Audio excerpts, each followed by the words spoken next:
After mastering Enchanted Growth, Tiantian Lu Shu turned her attention to Woodcrafters.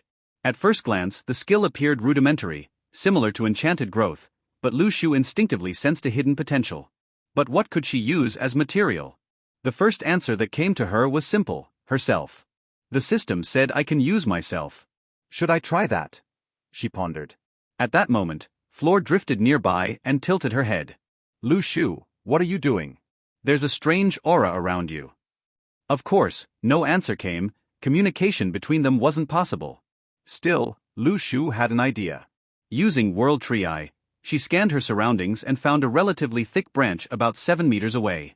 Harnessing Willow Strike, she coiled a branch around the wooden piece and brought it to herself. Floor followed the odd movements curiously. The branch floated before Lu Shu's trunk. Then, with delicate precision, Lu Shu poured ether mana and anima energy into the branch. She didn't know what a weapon truly was, but she had seen something resembling one before. Claws. The wood morphed slowly under her will, softening like dough and twisting into the form of a 4-digit claw, modeled after a Thornstride's natural weapon. Hours passed. Her energy dwindled. At last, the claw dropped to the ground. You've created a wooden Thornstride claw level 1, unranked. You've gained 1 proficiency. Lu Shu blinked slowly. Unranked. System hint: items that fail to qualify for F rank or above are designated unranked. She stared blankly at the message, dumbfounded. All that effort for this? Her ternary essence levels had halved. She could almost sulk. Floor, meanwhile, picked up the claw curiously. Thornstride wooden claw level 1, unranked. Physique +1. System note: the first item created by Tiantian Lu Shu. A very weak weapon suitable only for F-rank creatures, levels 1 to 3. For higher levels, it is decorative at best. Not combat-worthy. Floor's lips twitched. Harsh. Still, she smiled softly, understanding the intent behind Lu Shu's actions. She wants to make gear for us. But why claws? Looking between the tree and the claw, Floor mused until the system note suddenly shifted. System note: this was created to assist those who nurtured Tiantian Lu Shu. Due to a lack of knowledge about weapons and materials, this was the best she could offer. Floor's heart swelled. She recalled whispers from the city, about world trees being beloved by the world. She chuckled. You truly are one of the world's darlings. Turning, she called out, Clavel. Bring 10 rose fairies and retrieve everything we've been storing. Clavel tilted her head. We're moving our stash, Queen. Where will we store it? Right there. Floor pointed near Lu Shu's trunk. We'll make a vault for her. She can absorb it as she grows. No one questioned the decision. Floor's care for Lu Shu was obvious, and since her strength had soared recently, everyone silently attributed that growth to the world tree. Even the elders, initially hesitant about leaving their level 16 home tree, complied without resistance. While Clavel departed with her team, Floor and the others began excavation. Using compressed wind ether mana, they carefully removed the dirt while protecting the roots. Lu Shu watched, curious. The coordination among the rose fairies fascinated her. Flowers were delicately replanted elsewhere, dirt swept away gently. She couldn't understand their cooperation. To her, other flora was competition. Trees evolved by crowding each other out, stealing sun, soil, and space. In nature, survival was ruthless. Yet here they were, working together harmoniously. A few hours passed before she noticed, her roots were exposed. And unlike typical roots, hers pulsed with neon blue veins and radiated an almost imperceptible mist. Queen, what's this mist? It's comforting, a rose fairy asked. Floor studied it. Her red eyes widened. This is ether mana and anima energy mist. Look at your regeneration. All the fairies opened their systems. Their recovery rates had increased. Lu Shu is amazing. Her fruits are already blessings, and now this? Maybe. She really is our forever home. The rose fairies had always been nomads. Not by choice, but by necessity. They loved cultivating gardens, nurturing plants, and finding beauty in growth. But now, for the first time, they saw the possibility of permanence. 1.5 weeks later, their vault was finished, 7 meters deep, 240 cubic meters wide, with a 2-meter cover above. Clavel's group returned with every stored treasure, placing them into Lu Shu's new domain. Lu Shu had helped all the while, producing energizing flowers and bolstering the fairies' energy. Floor had refrained from helping directly. This was a valuable training exercise in controlling ether mana. War loomed, yes, but they had time. Then, a prompt appeared. / storage compatible space detected. Would you like to envelop it using Woodcrafter and make it yours? Yes or no? Lu Shu hesitated. They worked so hard. Is it okay to claim it? She was about to decline when Floor approached and gently touched her trunk. Lu Shu, we made this for you. The items inside are for your use. For anything critical, we'll build a separate storehouse. Don't worry. Lu Shu's branches stilled. Her aura shifted, and her spiritual presence brushed across Floor in a warm embrace. Floor chuckled and wrapped her arms around Lu Shu's trunk. I'm glad you understand. And so, with regal calm, the World Tree declared, make it mine. Make it mine. With Tiantian Lu Shu's declaration, a surge of power erupted from her core. A rush of energy swept the surrounding area, sending the nearby rose fairies fluttering back in alarm. They looked on in astonishment as their beloved World Tree unleashed an aura unlike anything they had seen. Lu Shu's consciousness dimmed. World Tree Eye shut down, along with all other active functions. Her simpler abilities, like / nature's gift, stalled. The berries she had started growing wouldn't die, but they would now develop at a normal pace. Dizzy, so dizzy. Alarm spiked in her mind as she glanced at her ternary essences. They were draining fast. 1 unit every 5 seconds. That meant a drain of 720 ether mana and anima energy per hour, far beyond her current recovery rate. Stop. System. Take energy slower. What are you doing? She cried, but the system didn't respond. Panic clawed at her. I need to stop the flow at the roots. Drawing upon the energy control she had cultivated in recent days, Lu Shu willed her roots to contract, compressing the pathways bleeding her precious reserves. Outside, the rose fairies watched, wide-eyed, as her luminous blue-veined roots coiled around the vault in delicate spirals. 10 minutes passed. Each energy pool had lost over 120 points. Fortunately, her Foa body shards remained untouched for now. But if her ether mana or anima hit 0, it could start draining Foa next. Floor frowned as she observed the rapid energy loss. Is this a one-time surge or continuous drain? Has she made a mistake? Is she too young to handle this?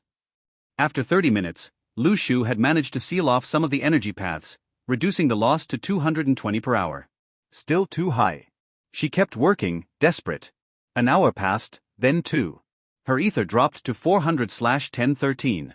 She continued refining her energy control, and with effort, brought the drain to 50/hour. Her regen rate was 36.5/hour. By the next day, she was down to 150. Still too close to danger. Meanwhile, the fairies grew increasingly anxious. Queen, will she be okay? Floor clenched her fists. We have to believe. Then, just as her energy dropped to a perilous 112, a revelation struck Lu Shu. Why have I been focusing on the roots? Isn't my World Tree heart the core of all energy flow? She let go of all the restraints she had built. Whoosh! A second surge exploded outward. The rose fairies screamed, fleeing again. Don't give up, little one.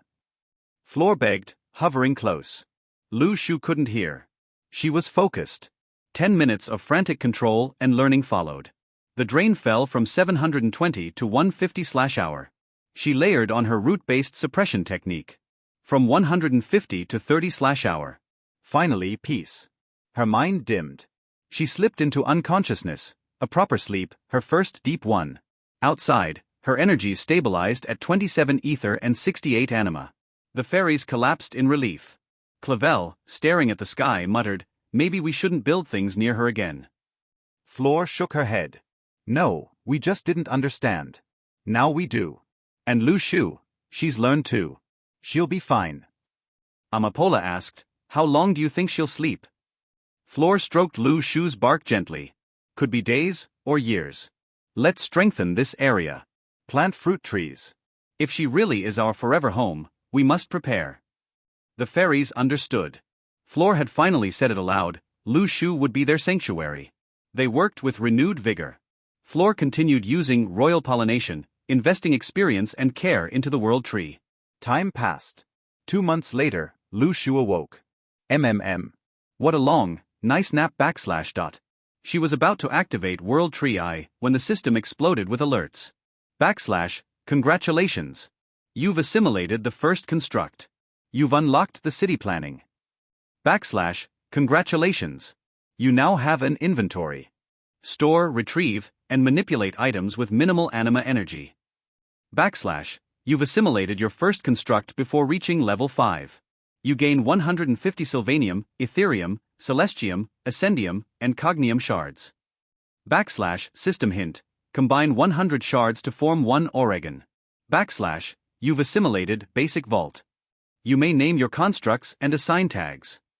Tag? What's that? She wondered. System hint. A tag names all constructs by default. Example, choose Arboreal and your vault becomes Arboreal Vault. I don't know many words. Can you show me some? Here are 10 suggestions. 1. Arboreal. 2. Woody. 3. Sappy. 4. Branching. 5. Foliated. 6. Leafy. 7. Timbered. 8. Lignified. 9. Trunked. 10. Canopying. Lu Shu took her time.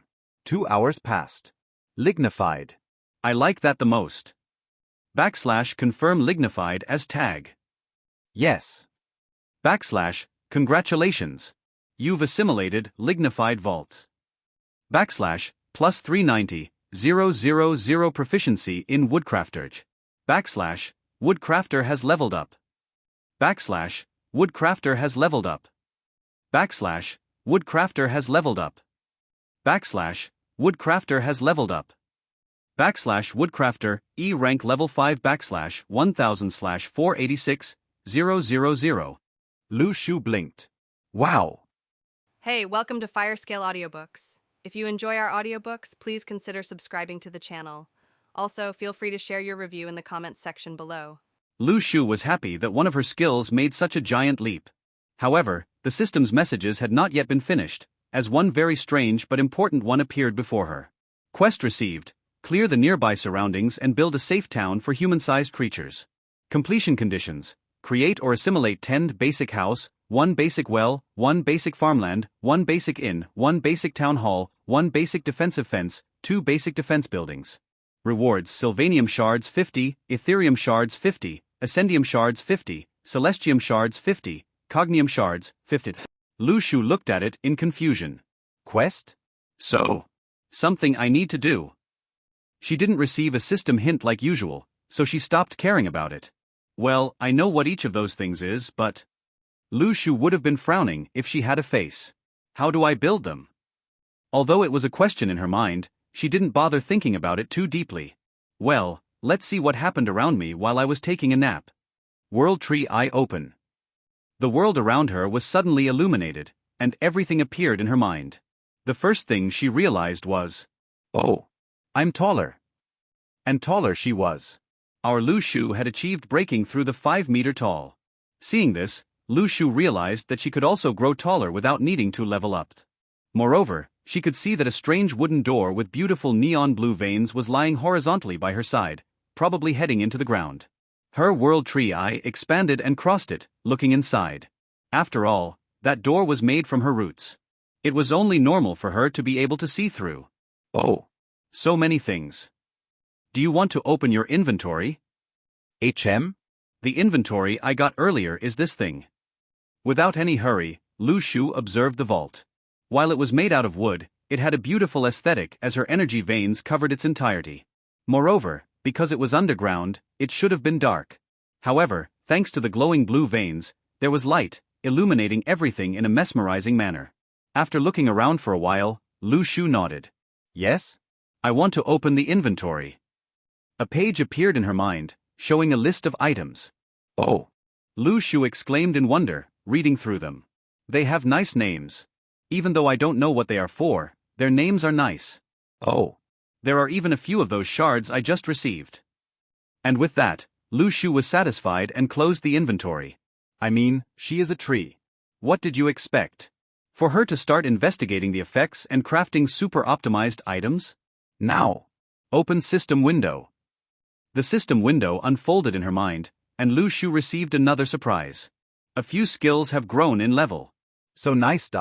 Lu Shu paused and thought. I should sleep more often.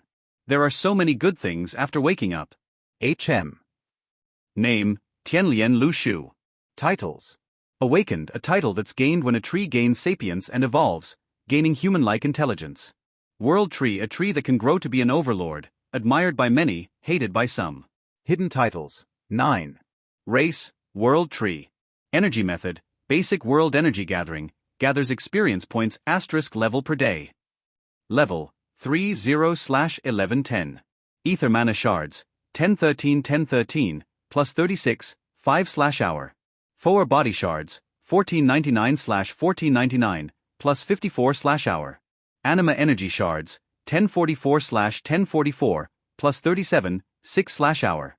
Attributes, Ether 27, 21 plus 6, Physique 37, 27 plus 10, Anima 29, 24 plus 5, Willpower 30/30, Destiny 300/300.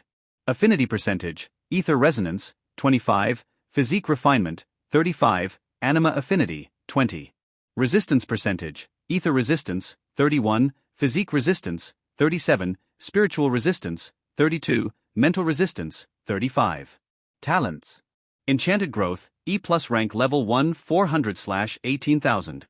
Woodcrafter, E rank level 5 1000/486000.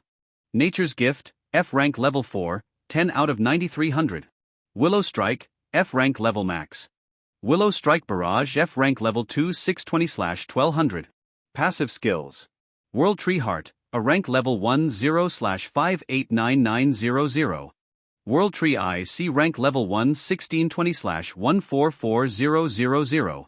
World tree wisdom, SSS rank level max. Charm of the seedling, F rank level 5 1000/18,000. Accumulated experience, 722. Currency, Sylvanium shards, 150, Ethereum shards, 150, Ascendium shards, 150, Celestium shards, 150, Cognium shards, 150. Inventory lignified vault basic construct. Sapling wood F rank 8 kg, drizzlewood F rank 12 kg, sprout heart F rank 2 kg, wood break sword F rank broken, basic foer berry F rank 123 basic. Her eyes moved and landed on the system's last line. Accumulated experience, 722. Lu Shu was instantly flabbergasted. Wow!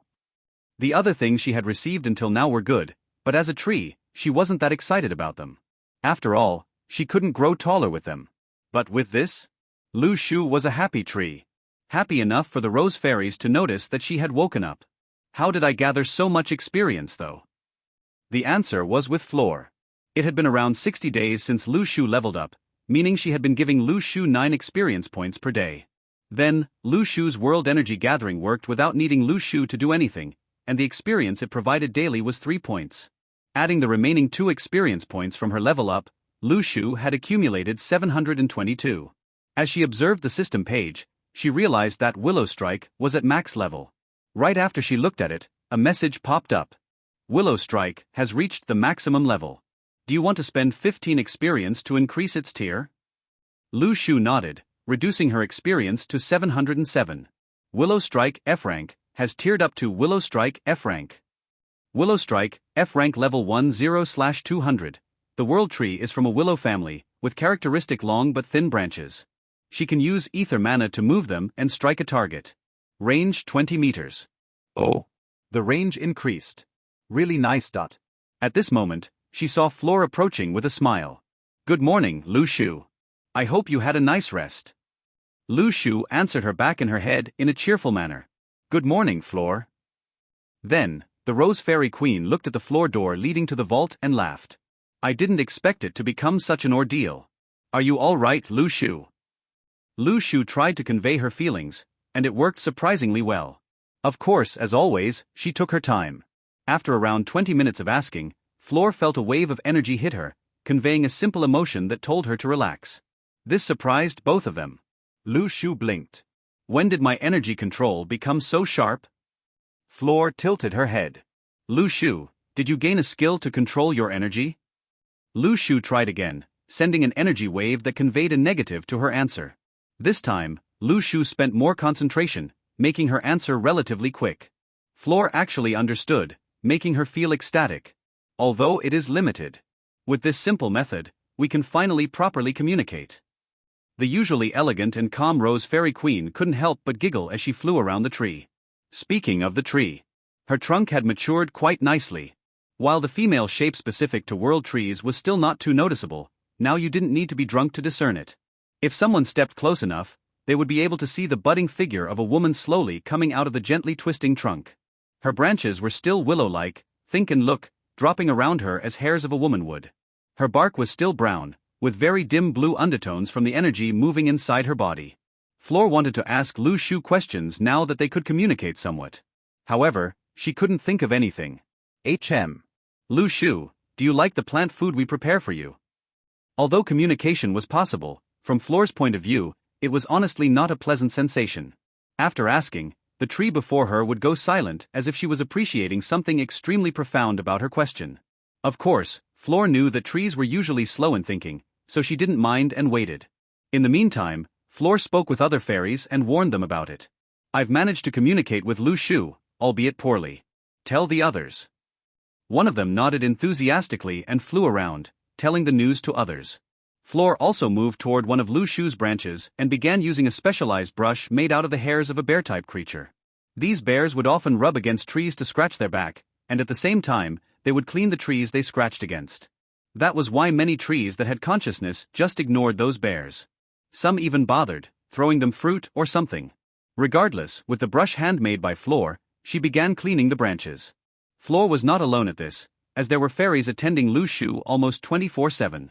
Our young tree just didn't realize because she ignored all of them. Before the fairies arrived, there were bugs and such as well.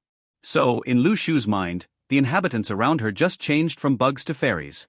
As a tree, Lu Shu could not be judgmental of certain types of creatures unless they were people who attacked them first. Naturally, there were races that Lu Shu disliked because they were too brazen, but all in all, relationships in the wild weren't as simple as they sounded. After a while, Floor felt the affirmation coming from Tiantian Lu Shu about her question and nodded. She laughed a bit. Honestly, I should ask more questions about her origins, etc. But I don't want to go back and forth in a yes or no answer type of question. Floor pondered and remembered that before Lu Shu went into a deep sleep, she had built that strange claw. Lu Shu, what were you trying to gift me with the claws? Weapons? Do you want to make me a weapon? On the other hand, Lu Shu, who had been pondering how to communicate about this, cheered. Finally, Floor speaks about something I want. She is not the deepest root in the groove for how fast she speaks and answers. After some deliberation, Lu Shu finally expressed her desire to help by creating tools and weapons for the Rose Fairies. Lu Shu's only reason for doing an active movement to help like this one was that this group of red-headed small women was highly attentive to her. She liked them, and she would be sad if they all died suddenly. However, it wasn't to the point of letting her roots starve. Floor heard the affirmation and smiled. That's good to know. Well, let me tell you a bit about weapon designs. After around 3 hours of talking, Floor and Lu Shu would soon begin a weapon-building factory.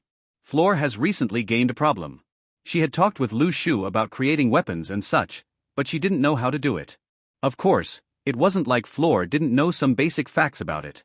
Floor was someone who had roamed near cities for a few years while traveling to unlock her level 10. So, if someone asked who knew the most among all Rose Fairies, it was her. Not even the older fairies could compare since all of them just stayed in the forest all their lives living in the group. That's why most of those older fairies were weakened level 7s or 8s. Remember that as creatures aged, their ternary essences slowly dwindled.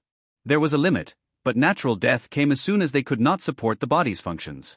Anyway, regarding the creation of weapons, Floor was clueless. I said I would help, but how? If I knew how to create weapons, I would have equipped the Rose Fairies with them. Amapola arrived, and Floor saw a few burn injuries on her.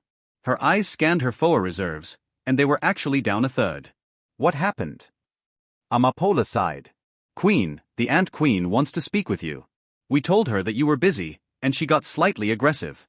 These wounds are her warning. Floor snorted. Lately, everyone thinks that they can come and go in my territory as they please. She flew forward, using her skills, and quickly flashed through the sky toward where the chaos was occurring. Meanwhile, on the other side, the Ant Queen smiled indifferently. Little dolls, how about you make way? I want to talk with your leader, not fight her. If not, I would have carried a few more of my children. Clavel looked at the nearly 200 ants behind her, and the corner of her eye twitched. There are more. Because the regeneration of the ternary essences was slow, swarming high-level creatures was quite a successful way to hunt stronger enemies. For ants, which could multiply quickly, it was a very intuitive and easy way to do so.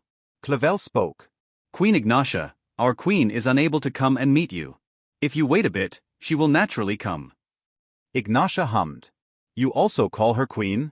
I remember that previously, you little dolls called her chief or leader. What changed? A gust of wind lifted the fallen leaves of the forest as Flor arrived. Ignatia and Flor exchanged glances, and Flor answered. I changed. Ignatia laughed. Oh? The weakest of the above level 10s has actually gained a bit of strength. Flor shook her head. Ignatia. Don't provoke, you can't win. Ignatia's lips arched. Even when we outnumber you. While I admit your flying ability is annoying, it is not something I haven't prepared against. However, Flor just said. Ignatia. You can't win. Ignatia paused.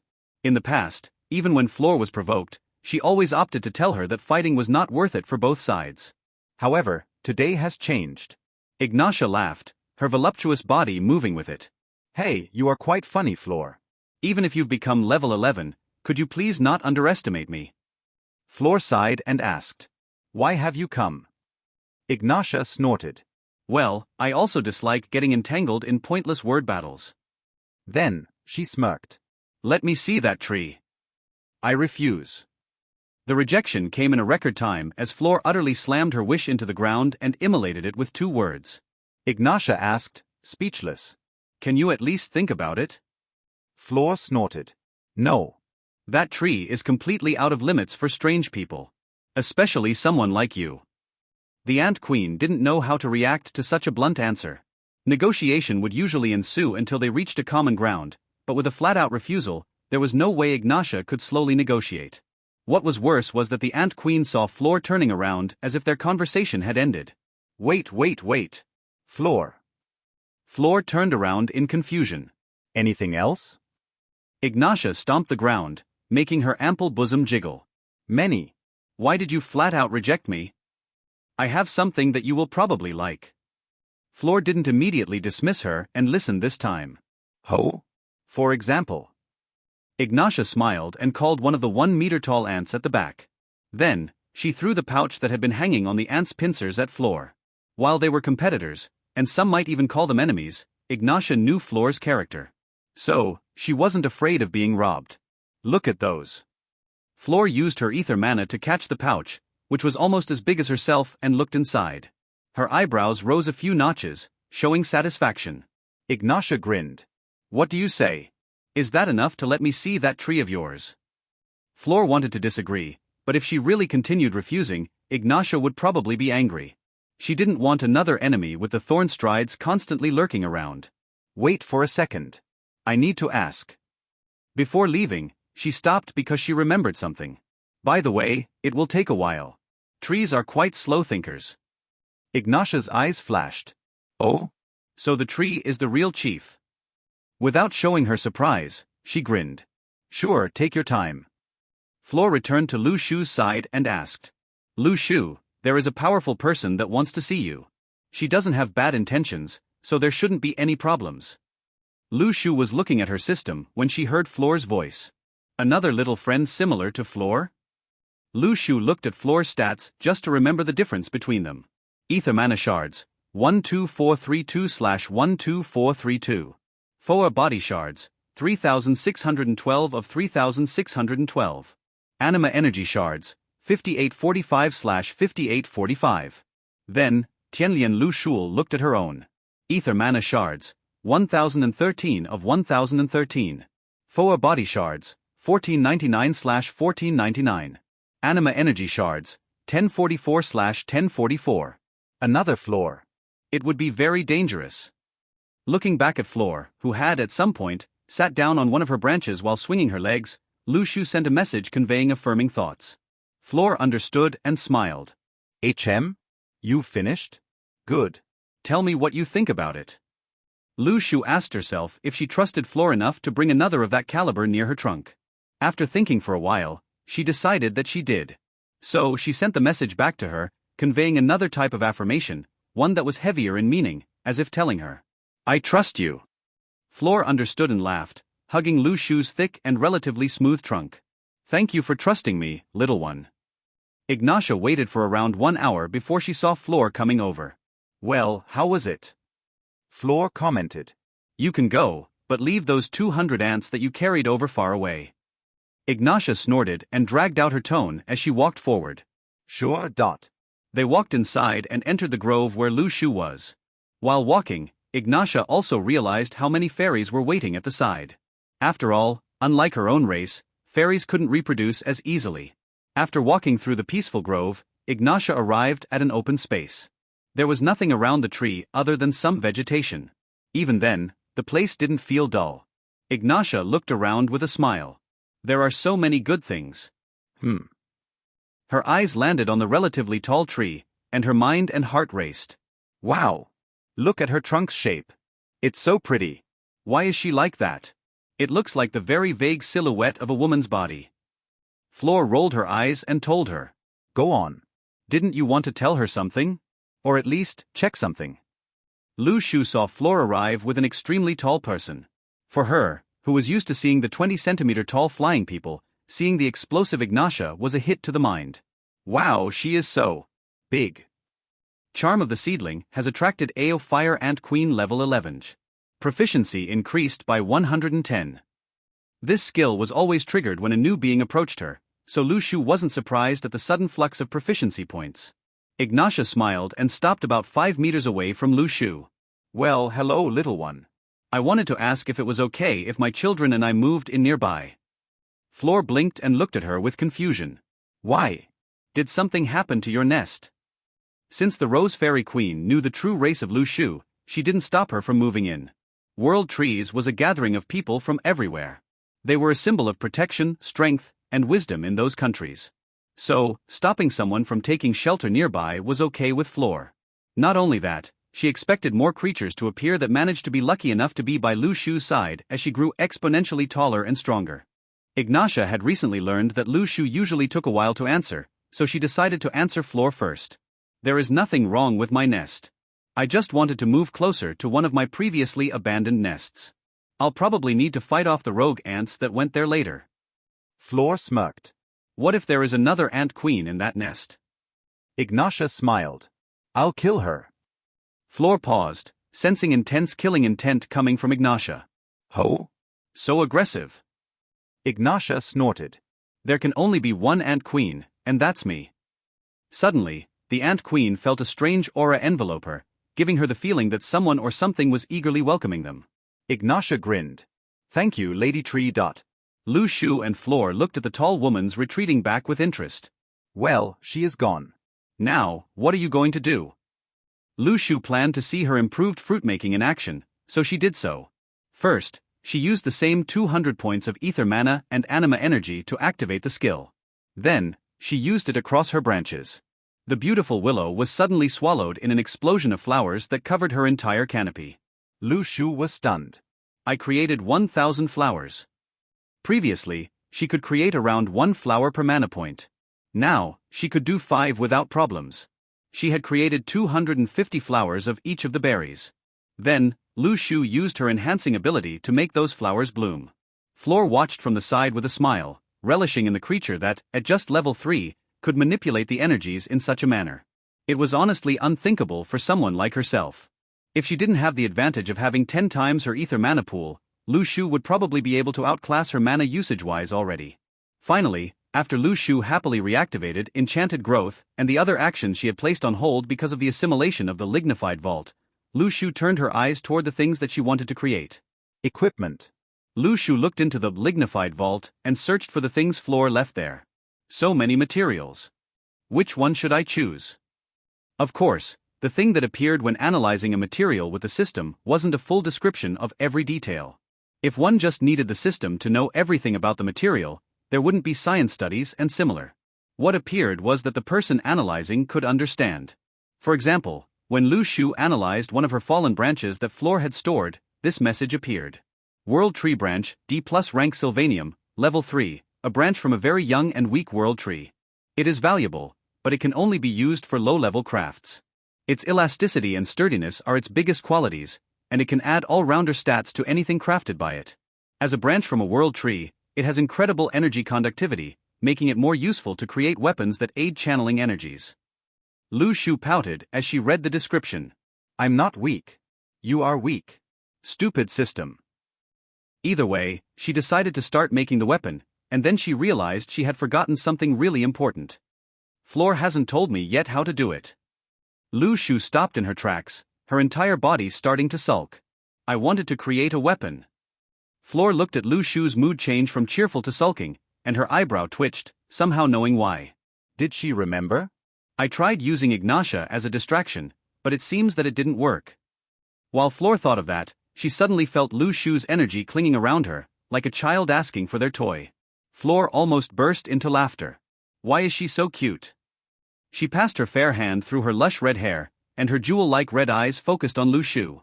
What do I do with this little one? After interacting with Lu Shu for a while, Floor came to know how young Lu Shu's mind was. It really felt like she was talking to a rose fairy child. How do I distract her? Floor thought about it while Lu Shu's energy spread all over her body. In her mind, Lu Shu was calling her. Floor, listen. I want to learn. I want to learn. Floor. Floor. Floor. With her newfound energy control, one of the branches that was limp by the side moved clumsily and wrapped around her. Floor couldn't hold back anymore and burst into laughter, flying toward her and giving her a tight hug. Ah! Why are you so adorable, Lu Shu? Lu Shu looked at the 45-centimeter tall fairy who was hugging her and felt happy. Hee, Floor and the rest of the little friends are also cute. Floor clapped and said, Okay. Lu Shu, want to fight something? You haven't fought anything of substance since you leveled up, right? However, Lu Shu was a world tree. Who would like to fight? If it were for our tree, she would spend all day looking around lazily and spreading her roots through the earth slowly. So, Lu Shu threw quite a clear no. With her energy signals. Floor's smile faltered. TSK. It didn't work. Floor coughed. I see. If you don't want that, then how about trying to communicate with nearby trees? You are large enough to entangle roots with them and exchange a conversation, right? Willow strike. Bang. Floor was slammed down into the ground by a whip-like branch. Her body became half buried in the dirt below. A large -350 popped above her head, making Floor's eyebrow twitch. Strong. As expected of a world tree, she blew away 10% of my foer in one hit. Then, she did a quick calculation about how much time it would take to heal that. After learning the number, even her lips started twitching. That will take 23 hours to heal if I eat 5 of those foer fruits. She was taken by surprise, and Lu Shu also didn't use all her strength, hence the large hit. The damage would have been relatively lower if Floor had defended herself with ether mana or Anima's energy. However, she was confused about why that sentence caused Lu Shu to react so wrongly. Aren't roots like the communication organs? Like antennae for ants or voice for us? Of course, she wasn't wrong. However, entangling roots was an intimate act done either between related trees, meaning those who were related to each other, or by their partners. The act was similar to holding hands. Thinking as such, you should understand why Lu Shu felt innate embarrassment. Imagine yourself going up to a stranger, holding their hand tightly, and starting up a conversation without any prior warning. Well, that weird feeling was what Lu Shu just felt. Meanwhile, Lu Shu was scolding Floor again and again. Silly Floor, why would she say something like that? Ah. So silly and Dizzy? No. Ugh. Entangling roots with another tree, as if that's something I can do. If Floor hadn't plummeted into the ground, she would have probably received 1 or 2 more willow strikes. Floor coughed a bit of dirt that entered her mouth and moved her mouth and tongue with a grimace. It was that extract we created for her, right? Floor wanted to cry, but she had no tears. Lu Shu, I'll come back soon. I'll go wash off the dirt. Then, she flew away toward a nearby lake. Lu Shu exclaimed. Ah. Where is she going? She still hasn't told me how to build weapons. This time, Clavel arrived from her hunt and happily approached the sulking Lu Shu. Huh? What happened, little one? Although Clavel called her little one, Lu Shu was officially stronger than Clavel, so it wasn't really appropriate. However, since the Rose Fairy was very close to Lu Shu, she just used a more intimate way of calling her. Lu Shu saw her first little friend from the Rose Fairies, and her sulky mood was blown away by the wind. Oh, Clavel is here. Hello. Clavel blinked at the sudden mood swing. You know. To answer questions you take your time, but to show emotions, you are as fickle as the wind. Lu Shu laughed in her mind. Then, Clavel asked. So, are you doing okay? Clavel paused and slapped her forehead. Did I really need to ask a question? Meanwhile, Lu Shu, who was suddenly asked how she was doing, began thinking about how to answer. It took around 20 minutes to send 2 pulses. Clavel, who had been lying on her back on one of Lu Shu's branches, almost fell from it when she understood them. What do you mean by yes, Knowles? Clavel waved her hand. Ah, don't worry. You are young, so it is natural to act a bit silly sometimes. Lu Shu just looked at her. She had wanted to say that she had been doing okay, but Floor had yet to tell her how to build weapons. So, she sent a yes at first and then a no. After not hearing Clavel talk again and just resting in one of her branches, Lu Shu refocused on her things. I want to build something. Do you wish to open the building planner? Yes or no? Oh. Lu Shu focused on it for a while and then said, No. System, open weapon planner. But nothing answered. Lu Shu sulked again, and Clavel ignored her bipolar friend, just choosing to rest on Lu Shu's branch until the mood went away by itself. And, after 30 minutes, Clavel smirked. Now, her sulk is gone. Perfect. So, I can't build equipment, and I don't want to build a building again soon. What to do? She opened her system window to try to do something and gave the nature gift skill more love. I want to level up this one. Her enchanting roots deep into the earth carried nutrients and pure energy, making sure Lu Shu had enough energy for what she wanted to do. For now, she was growing around 1,000 flowers every 2 days at most.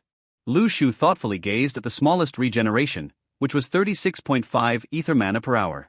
Then, she chose to apply what the fairies taught her in the past. I need to use as much as my regeneration, right? Then, I also need to practice with enchanted growth. Meanwhile, Floor, who had already cleaned herself in the lake, became thoughtful. I need to find something to help her. Her eyes moved toward the west, and she grabbed her chin. Let's go on a small journey then. Her body was wrapped in wind ether mana, and she quickly flew through the forest toward the nearest city to the west, Fortuna City. It took her around 8 hours of flight to reach the vicinity. Floor was considered a monster, even if she was from an intelligent race, mainly because her system page scaled differently after level 10. There were small details that separated creatures with potential and intelligence from races with no potential and intelligence. Floor looked around and saw a group of humans and Sylvans slowly walking into the forest.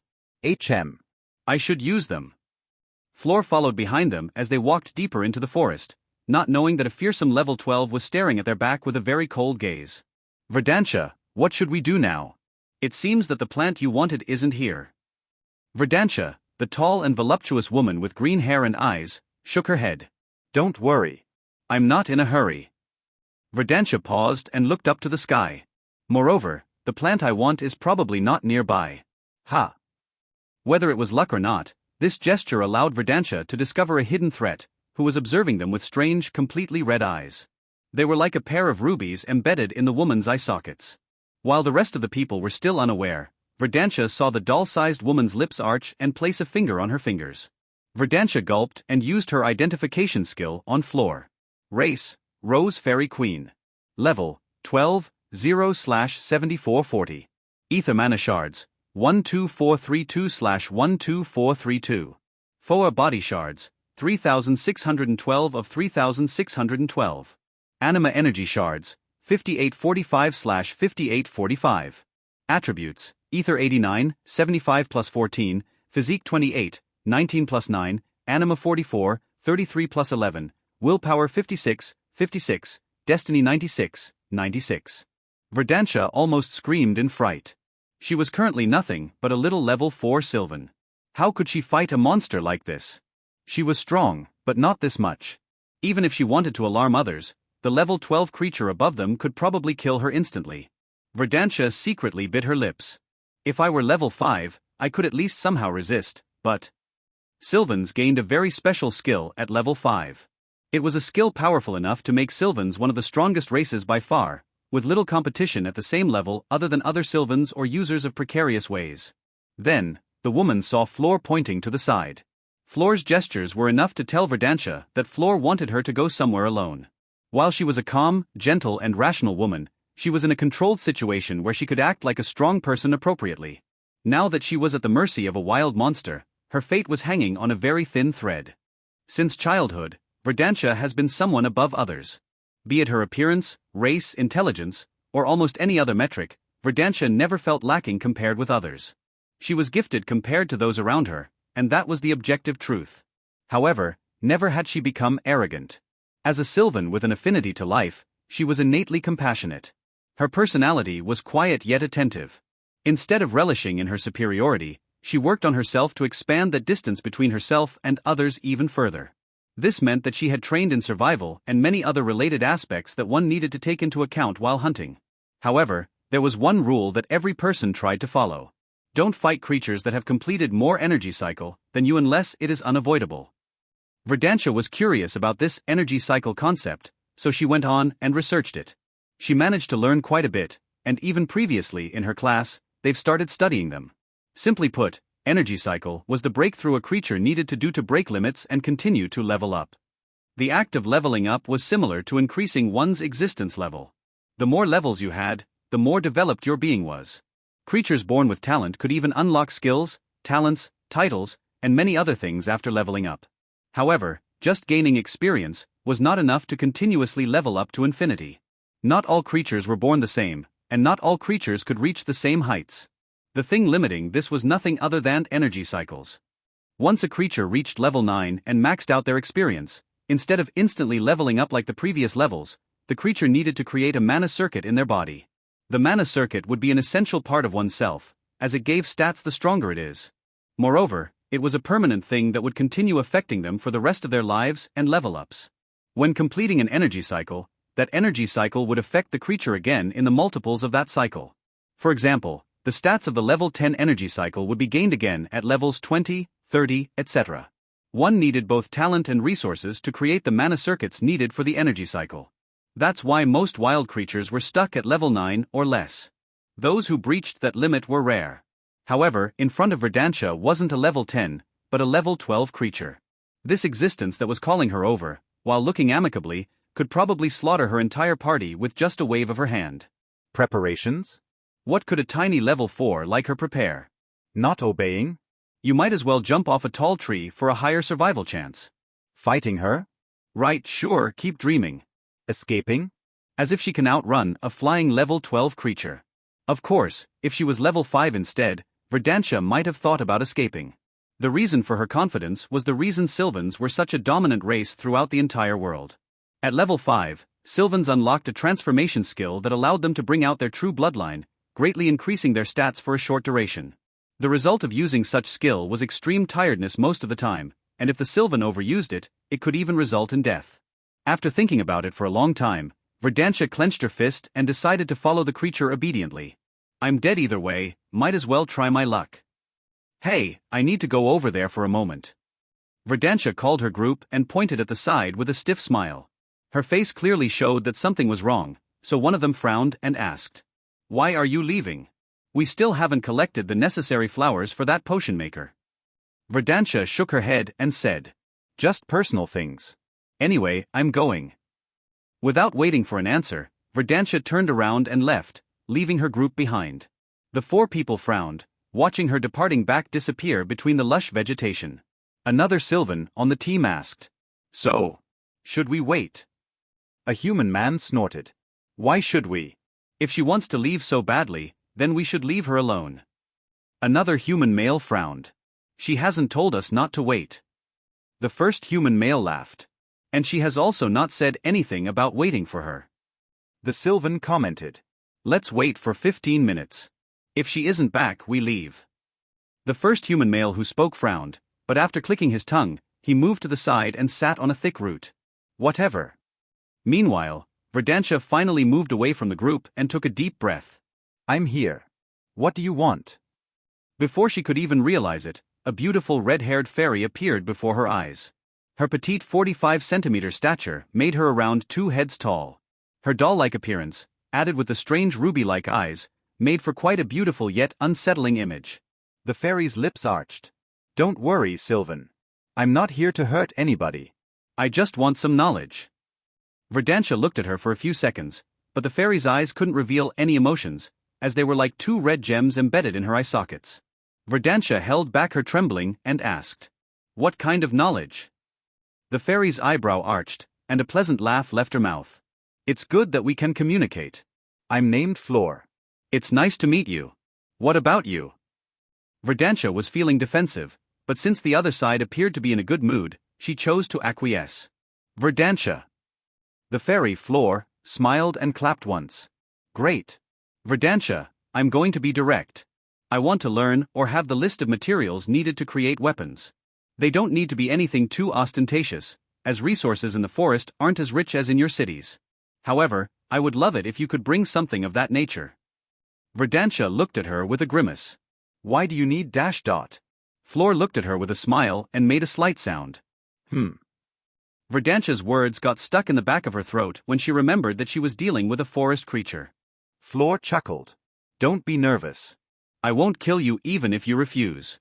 However, if you dare agree and then fail to return, I'll go inside that city and hunt you down. Verdantia looked at Floor for a few seconds. Then, why should I agree in the first place? Floor chuckled and flew behind a tree nearby, taking out a relatively small branch. Well, I'll give you this. Floor paused, not hearing anything, and looked over. Ha! Verdantia's eyes were fixed on the branch Floor was holding intently. It felt as if everything else other than the branch had disappeared from Verdantia's gaze. Floor frowned. You dash dot. Verdantia looked at Floor with intensity and cut her off, not caring about anything. How do I get that branch? No, where is that branch from? Can you guide me? I can pay you whatever you want as long as I have it. And even if I don't have it, I'll get it. I just need to know if dash dot. Floor ordered. Stop.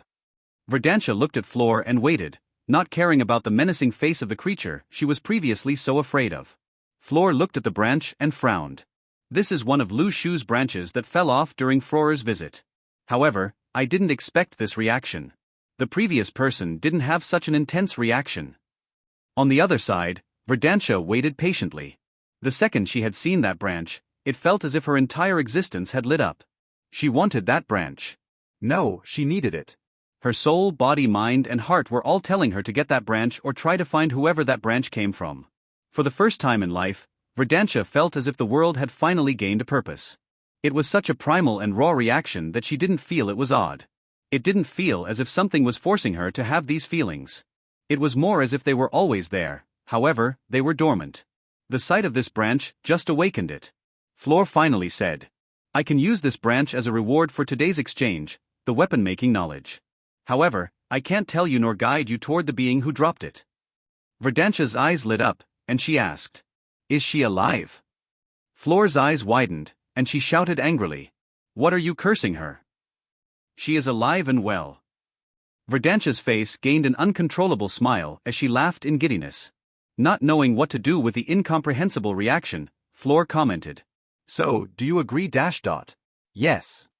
The fairy queen didn't know what to do with the previously scared woman's newfound passion. Is she okay? Or does Lu Shu's aura react differently with humans and Sylvans? After all, the person I approached previously was a human man. Verdantia asked. What do I need to do to meet with her? Ha. Floor asked. What do you mean? Verdantia approached her face toward Floor and said, her green eyes shining with a strangely crazed light. Tell me what I need to be allowed to see her. Spechlessons could not explain Floor's current mood. She was completely weirded out. What in the branch's name? Is her head working okay? While Floor didn't trust her, after all, who in the right mind would trust someone who is showing this kind of strange obsession? Floor still decided to use this. Then, I need knowledge about how to rise a world tree. Verdantia's eyes widened, and then she blushed. She is a world tree? Kia. So pretty. So majestic. Ah. I bet her canopy is super stylish. Verdantia laughed, but to Floor, it just sounded like a perverted laugh. I wonder what shape her trunk holds, hee hee. Floor commented, not knowing how to continue interacting with her. Anyway, the more things you give us to help us raise her, the better. Verdantia looked at her and smiled, her green eyes strangely swirling. Of course. Even if I have to feed Fortuna's world tree to her, I will do so. Flor paused, her face becoming solemn. Do you know her? Verdantia honestly shook her head and then laughed. I don't know her, but I know I want to know her. I don't know why, but I just know that I'll be glad I did. The Rose Fairy Queen shook her head. Whatever. I'll wait here for you to return with that thing. After that, I'll give you the branch. Verdantia nodded and turned around. Flor stopped her. If, and I say, only if you gain my trust, I'll guide you to her. Verdantia looked back and nodded. Sure. Then, she continued walking. This confused Flor. Why is she not jumping in joy? I thought it would be a bit more effective. Meanwhile, Verdantia was thinking. I don't understand why I am being so impulsive. I don't understand my inner feelings. However, I understand that I must follow my thoughts, not for others, but for myself. She, the world tree, is probably the reason I was born in this world. Because to mesmerize me to this degree with just a branch. Ah. Verdantia shuddered and let out a hot sigh. Flor, I don't care if you want me to guide me or not. Her lips arched murderously. Whoever stops me, I shall kill. While Verdantia returned, her rapidly beating heart calmed down and her mind also slowly exited her previous strange state. She was confused, extremely so. Is a branch really enough to make me like this? Verdantia had heard in the past that some Sylvans feel close connections with particular flora, making them very attracted to a certain kind of plant. However, world trees are special. While all Sylvans do feel attracted to world trees, it's different. Unless the world tree initiates it, Sylvans look at them reverently. It's like seeing someone to be praised and respected, not as potential mates. Of course, if the world tree chooses any Sylvan as a partner, the Sylvan would probably happily accept unless they were already engaged or something similar. Verdantia's case was strange no matter how you looked at it. What would have happened if Flor agreed to bring me to see that world tree? Verdantia shuddered a bit in a mix of excitement and fear. I would have followed, right? With how I felt at that time, it is impossible that I wouldn't have followed. For her, who had lived a steady and planned life, the sudden realization that she had almost thrown everything away to find that world tree made her feel strangely elated yet also fearful. As a long-living race, most Sylvans were much more conservationists than humans would ever be, which added to the list of reasons why, while there was enough knowledge, the cities, technology, etc., were still not that transformative. Society's objective was not to develop as fast as possible, but to integrate with nature while developing. It was a cultural thing, mostly driven to the front by the long-living dominant race, the Sylvans. Naturally, some humans who sought advancement rebelled and created many groups to fight for those ideals, throwing the world into a constant state of conflict. But for the most part, this conflict happened in other, more isolated places. Furthermore, the grand majority of both races respected world trees, which made them not only an anchor for life but an anchor that prevented a full-blown world war. Hence, Verdantia, who knew all of this, was surprised with her own reaction, which went against everything of who she thought she was. Ah. Let's bring out the wood shaping and material science books and give them to Flor. I'll then return and go to sleep to clear my head. While some people would think that metal was the best way to create weapons, wood was actually a material that could rival and even surpass metalcraft. This comparison was not alluding to common wood but to higher-level wood.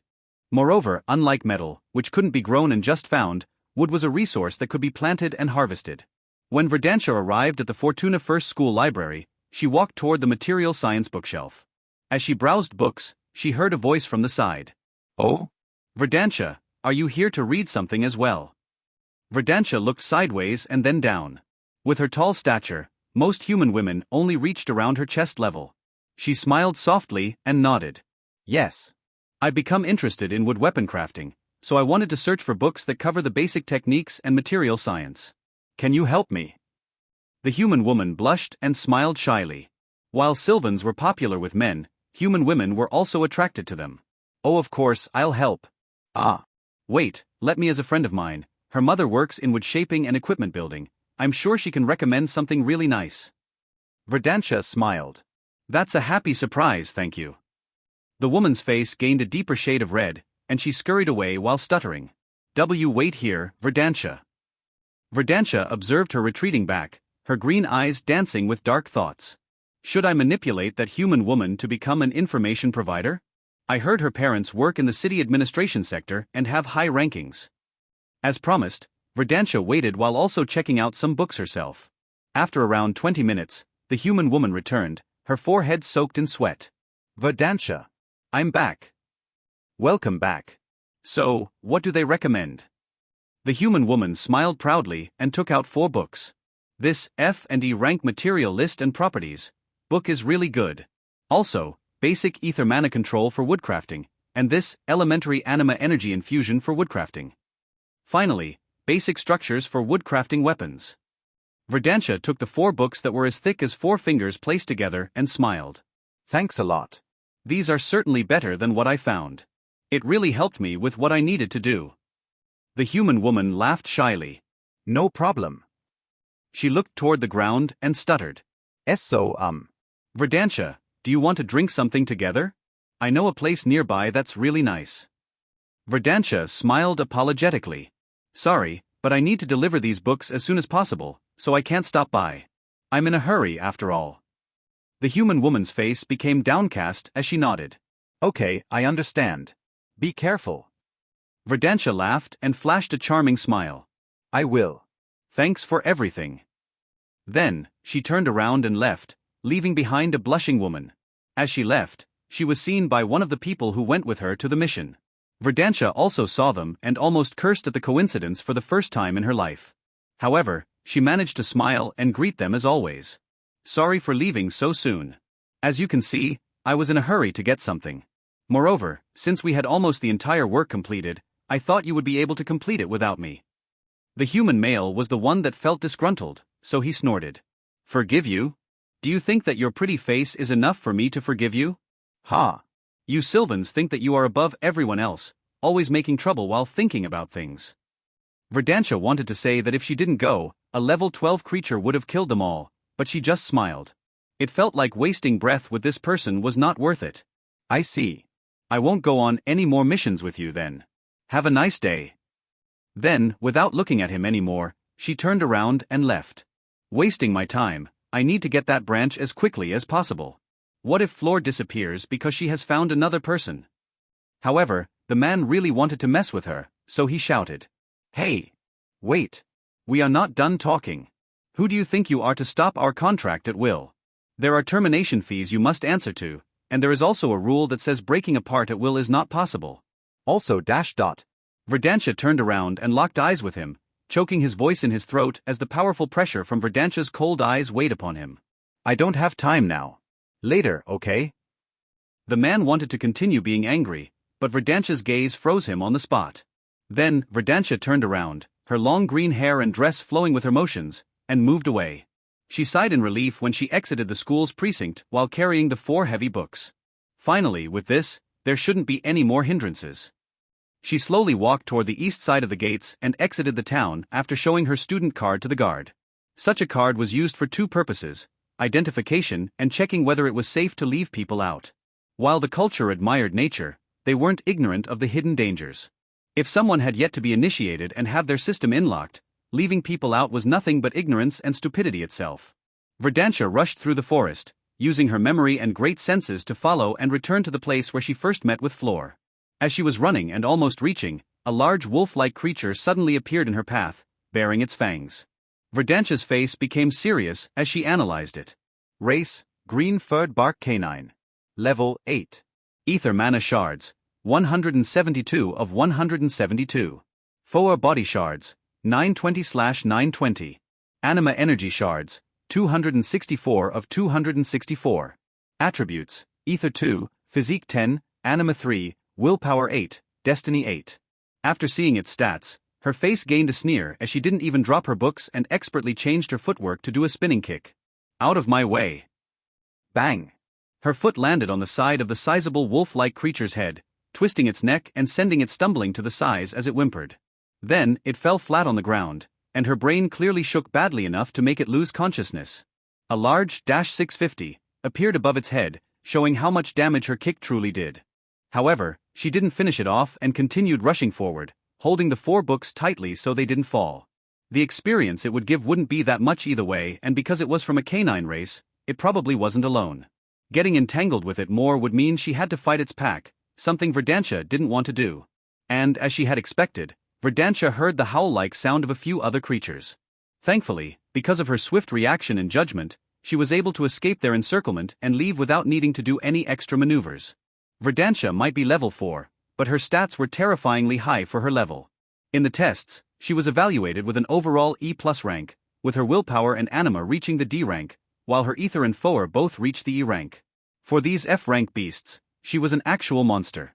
After running for 10 more minutes, Verdantia stopped while breathing heavily. "I'm here, please be here still." She took a deep breath and called aloud. Floor? Are you here? The answer came instantly. I'm here. A voice came from behind her, surprising her. Verdantia turned around and asked, confused. Huh? "When did you arrive? I couldn't sense you at all." Floor smirked. "Since you exited the city, I was following you."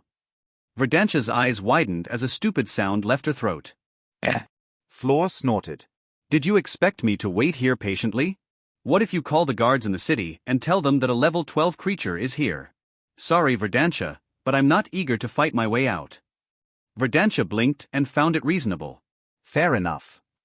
Then, her lips arched. "Now, you should actually know that I'm sincere, right? It's almost impossible to fake my rush, even if I knew about you chasing me since the start. You have to have a skill for it or be the actual world tree of acting if it exists." Floor shrugged and flew in front of Verdantia. "I expected it already when I checked that you have almost 1400 anima energy shards and nearly 900 of the other two, but you are truly exceptional for a level 4. Floor smirked. You actually remind me of the little one back at home." Verdantia's green eyes flashed, and she said, "Here are the 4 books as promised. Now, can I have my branch? Also, what information do I need to give you to let me know where the world tree is?" Floor used her wind ether mana to make the 4 books float and looked at their titles. HM. This should be enough for now. Then, she looked at Verdantia and pondered. Not yet. "I know your excitement is not fake." Verdantia asked. Then. Floor responded curtly. "I don't know if your excitement to see her is for proper or evil reasons. Both would make a reaction similar to the one you are showing." Verdantia sighed and nodded. "Well, I can wait until you are convinced." With a pondering look, she asked, "How do I meet with you?" Floor commented. "I'll send someone else next time. This time, I was in a rush, so I left. Moreover, we are at war, so I don't want to be absent for too long." Verdantia's face became serious. "There is someone as strong as you?" Floor blinked and shook her head. "No. I'm the strongest in the area we are in. However, I'm not overwhelmingly strong enough to avoid causing involuntary damage. The last thing I want is for the little one to get hurt because of me." Verdantia nodded, and after a bit more small talk, Floor left with 4 books floating by her side and gave Verdantia Lu Shu's branch. After Floor left, Verdantia hugged her branch and laughed. Her green eyes glowed as her body was filled with bliss. A whisper spread around. Mine. After Floor made her way back, her ether mana had been consumed by around a 10th. While carrying the 4 books with her ether mana wasn't much effort, the journey back was long, and the books were somewhat heavy. I hope this helps. She was a bit doubtful. After all, her knowledge of world trees was very limited. Floor almost smacked herself. I should have asked for books about how to take care of world trees. While it wasn't necessary, as world trees were more than capable of taking care of themselves, as with everything, a bit of assistance wouldn't hurt anybody. Moreover, knowing more about them would help the rose fairies understand their main needs and valuable facts. Floor smiled. Well, I now know what to ask Verdantia for. As she approached the groove where Lu Shu was, Floor heard battle sounds, making her face change from relaxed to wrathful. I was gone for a day, and they think they can step on my territory as they please? Let's turn back the clock an hour. For the rose fairies, it was a typical day. They took care of Lu Shu the best they could, collecting the fruits growing on her branches and looking around the area for threats. Aster was patrolling with a bored look on her face. When we were in the other home, we didn't need to patrol so much. Why has it become a routine now? A level 7 rose fairy by her side commented with a stutter. Well, Lu Shu is weaker and also more important than that tree. It is normal for us to be more careful, no? Aster snorted. Do you think I don't know that? I was complaining just because. The other fairy smiled wryly. I see. Bang. Aster's face changed to incredulous as a massive rock hit the other fairy and sent her flying backward without control. Who dares? Before anything, Aster quickly turned around to save the other rose fairy, but from the shrubs, 2 level 7 Thornstride appeared and jumped up, opening their mouths and chomping down on her. Their sharp fangs dropped like guillotines, deeply sinking into the body of the level 7 rose fairy. Aster saw the fairy's four body shards plummet to 0 as their fangs pierced through the fairy's body, signifying her death. With her face twisted in anger, she shouted, "You are going to pay for this." As soon as she was about to rush forward and fight the 2 level 7s, 2 level 8 Thornstride appeared from the side, stopping her in her tracks. The four of them looked at her with an unmistakable sneer as one of the level 7 Thornstrides began eating the rose fairy. Even if she had the advantage of flying, a 4 against 1 was not a favorable situation. While Aster was impulsive, she was not brainless enough to go against them. This disgusting tree eaters. Arg! Aster quickly turned around and returned to the place where Lu Shu was, shouting after she arrived, "We are being attacked. Prepare." All the rose fairies stopped what they were doing, and everyone at level 6 and above moved at once toward the defensive positions. In the place where Lu Shu was located, there were 3 paths leading into the area, with natural barriers that stopped people from approaching as they pleased. In the first place, a weak tree like she was before absorbing that leaf had no business surviving for too long. It was just a coincidence that Lu Shu was born in a relatively isolated place. It was also a coincidence created by the random skill she gained that she would later absorb the leaf that allowed her to become a world tree. Clavel moved quickly and asked Aster, "What about the other one that was with you?" Aster bit her lips. Dead. Clavel paused for a second, showing a look of grief. However, she quickly recovered. First, the fight. "We'll bury her under Lu Shu's roots after we finish." Then, she turned to leave. However, Aster bit her lips harder and commented, "We can't. They ate her." Clavel said without turning around. "Then, we'll bury the beast who ate her." Aster looked at Clavel's back and turned toward the other path with a resolute face. "We will." The 3 paths were each covered with a level 8 rose fairy, Aster, Zinnia, and Clavel. Meanwhile, the level 9 Amapola was in the middle of the place, and if any side needed help, she would move and quickly fly and help.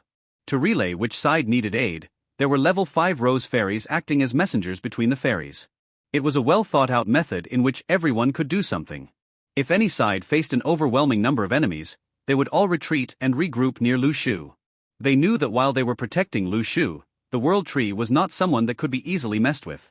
On one of the sides, at a point with 2 cliffs and a lot of vegetation, Clavel saw 6 Thornstride arrive. However, her face was solemn as one of them was a level 9 Thornstride. This Thornstride sneered. "Since my father doesn't want to attack while Floor is away and locked himself with his females, let me Mrar do what he couldn't and deal with that tree that killed my little brother." While Clavel knew that Thornstrides were not too intelligent, she didn't expect to learn about all their reasoning for the surprise attack in less than 10 seconds. Is there a point to speak about all of this? The Thornstride by Mrar's side made a hiss-like roar, feeling motivated. Clavel blinked. "I see." It was to motivate her group. Clavel looked at the 7 fairies by her side and pondered. "We are more numerous." However, Mrar is an F+ rank level 9, while I, the strongest in this group, is just an F rank level 8. Fight calmly, level 5 fairies, tell our battle situation back to Amapola. We are fighting against 1 level 9, 2 level 6, and 3 level 5. Also, tell her the message Mrar told us. A level 5 rose fairy rose to the air and left, leaving 1 level 8, 1 level 7, 4 level 6, and 2 level 5 in her ground. Clavel smiled. "Let's see how much of a difference you and I can make." Mrar charged forward, her lizard-like body using all 4 limbs to crawl forward. Clavel also flew closer and sent a tentative wind crescent.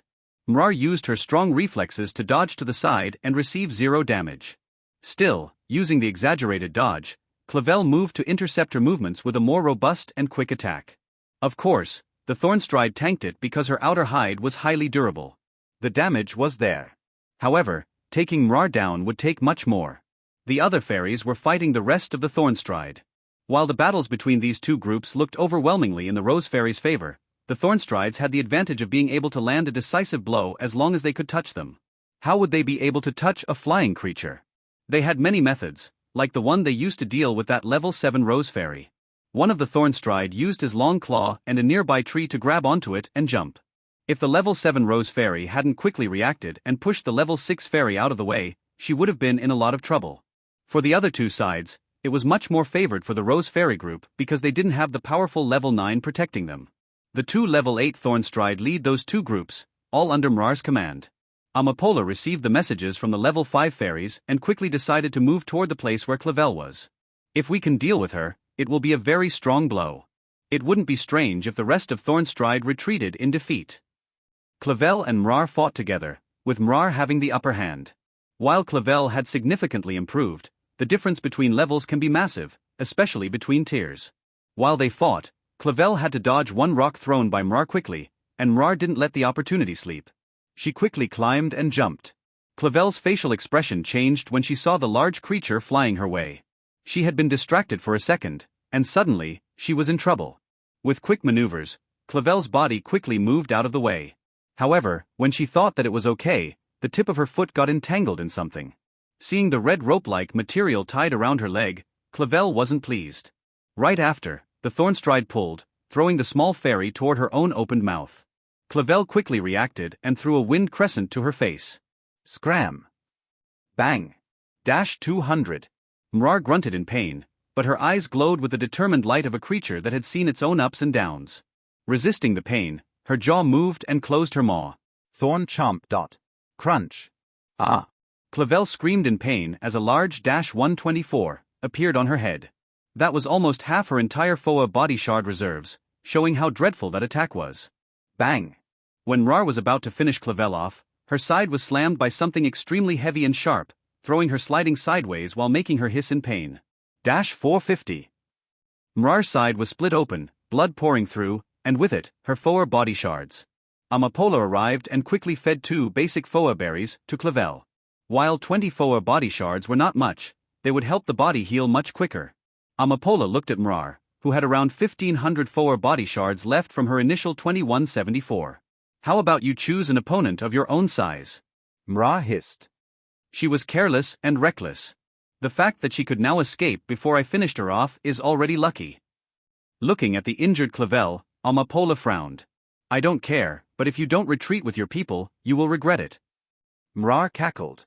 What can happen? Floor is away. Then, you and I might be equal.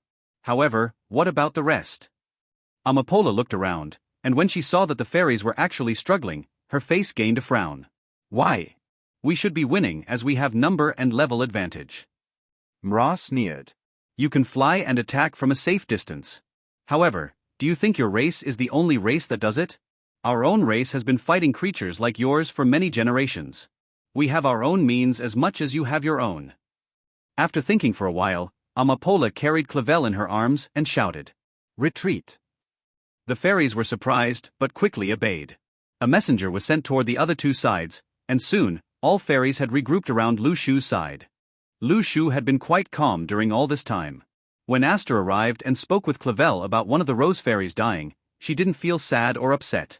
While she felt it was something she wouldn't like to happen, the intrinsic nature of Tiantian Lu Shu, a world tree, treated death as something that was natural to happen. But accepting didn't mean not caring.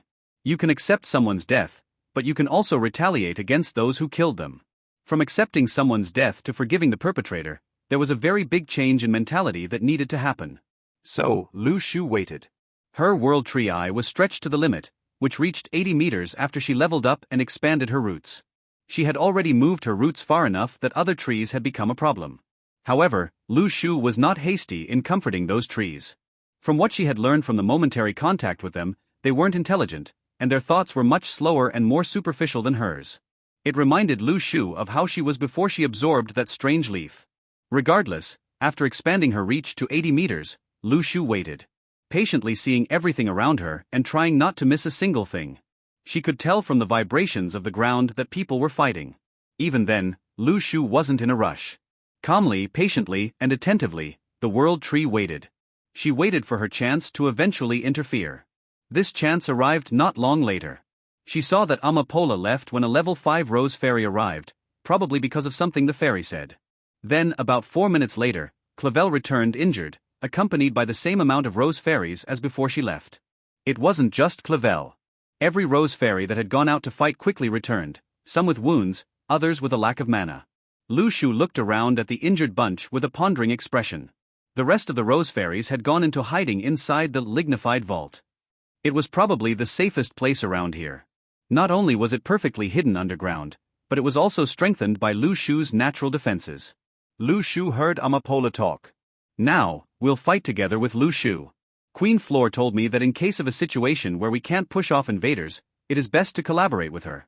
You should know that while Lu Shu is level 3, she is really strong and durable. Unless a level 10 appears, it won't be easy to deal enough damage to her. While Foa body shards were what showed a creature's vitality, size also mattered. If an ant the size of a thumb bit an elephant, there wasn't actual minimum damage one could do. So the ant could gnaw at the elephant for all its life, and even then, it wouldn't be able to do anything to it. Even piercing the skin would be challenging. So Lu Shu, who had reached 5 meters in height and had a thicker than usual trunk, had very strong defenses. There was one thing that she didn't forget though. Thornstrides seemed to have skills to help them reduce the defense of trees. After Amapola closed the defensive line to 10 meters around Lu Shu, they waited. Thornstrides swarmed out in droves from all sides, quickly filling the surroundings with their numbers. If we just counted the fighting fairies, the situation was 23 against 18. Mrar hissed in annoyance. I wanted to pick you all one by one, but it seems that it will be impossible. Amapola snorted. Are you so eager to die that you've rushed forward until here? Mrar shook her head. You are the ones that will die together with that tree over there. After I eat it, I'm sure I'll have enough experience to become the next level 10 of our clan. Amapola looked around and sneered. Try it. We are waiting here. The 18 Thornstride rushed ahead, but Mrar saw something strange. Instead of moving forward too, they hovered back and prepared spells. Do they really think we are slow enough not to be able to dodge that? As she expected, the first volley was easy to dodge, and only the lowest level Thornstrides were hit. Amapola, who was aiming at Mrar, also missed. Having gained confidence from this, Mrar, who lacked deep planning and intelligence, snorted and decided to roar as a sign of encouragement for the rest of the 18 beasts. I don't know what they are doing, but this will make it easier to attack the tree. Go forward. The rose fairies look at them with a deep look, hiding their expression and waiting patiently. After a few moments, the Thornstrides were finally 20 meters away from Lu Shu, and as if the world tree had been waiting for a while, it moved with absurd swiftness. Willow Strike, F rank level 10/200. The world tree is from a willow family, with characteristic long but thin branches. She can use ether mana to move them and strike a target. Range 20 meters. A level 5 Thornstride that had gone ahead of others because of the rush saw something move toward its head before his vision turned black. If it were able to see the message pop up, it would say something like this. A? Has dealt 345 damage points in a lethal strike. Foa body shard 0 of 345. From the outside, it looked much more gruesome. One moment, the creature was charging forward. The next moment, one of the tree's branches extended while coated in anima energy and ether mana and smashed into the skull of the Thornstride, splitting its head open. Remember that a level 5 Thornstride had, on average, 6 points of physique, while Lu Shu had 37. A direct hit from her meant certain death. Both sides stopped and looked over with wide eyes. Amapola had heard Floor say that Lu Shu was strong below level 10, but she didn't know how truly strong she was. What was that? Even Amapola, a level 9, had trouble following the strike. The sound of air whistling was all that entered her ears before the loud banging sound. The result? Not only was its head split, but Lu Shu's strength smashed the Thornstride face first into the ground. The World Tree was not merciful with those who attacked her, so while the Thornstride were distracted, Lu Shu's branches moved without wind and then struck. Willow Strike. Willow Strike. Willow Strike. Bang. Bang. Bang. The closest 3 Thornstride were hit, another level 5, a level 6, and a level 7. The results not only horrified the Thornstrides but also stunned the Rose Fairies. The level 5 and level 6 were insta-killed again, their bodies bursting with gore as the thin branch acted like a sword and sliced through. The level 7 was lucky and reacted, dodging to the side.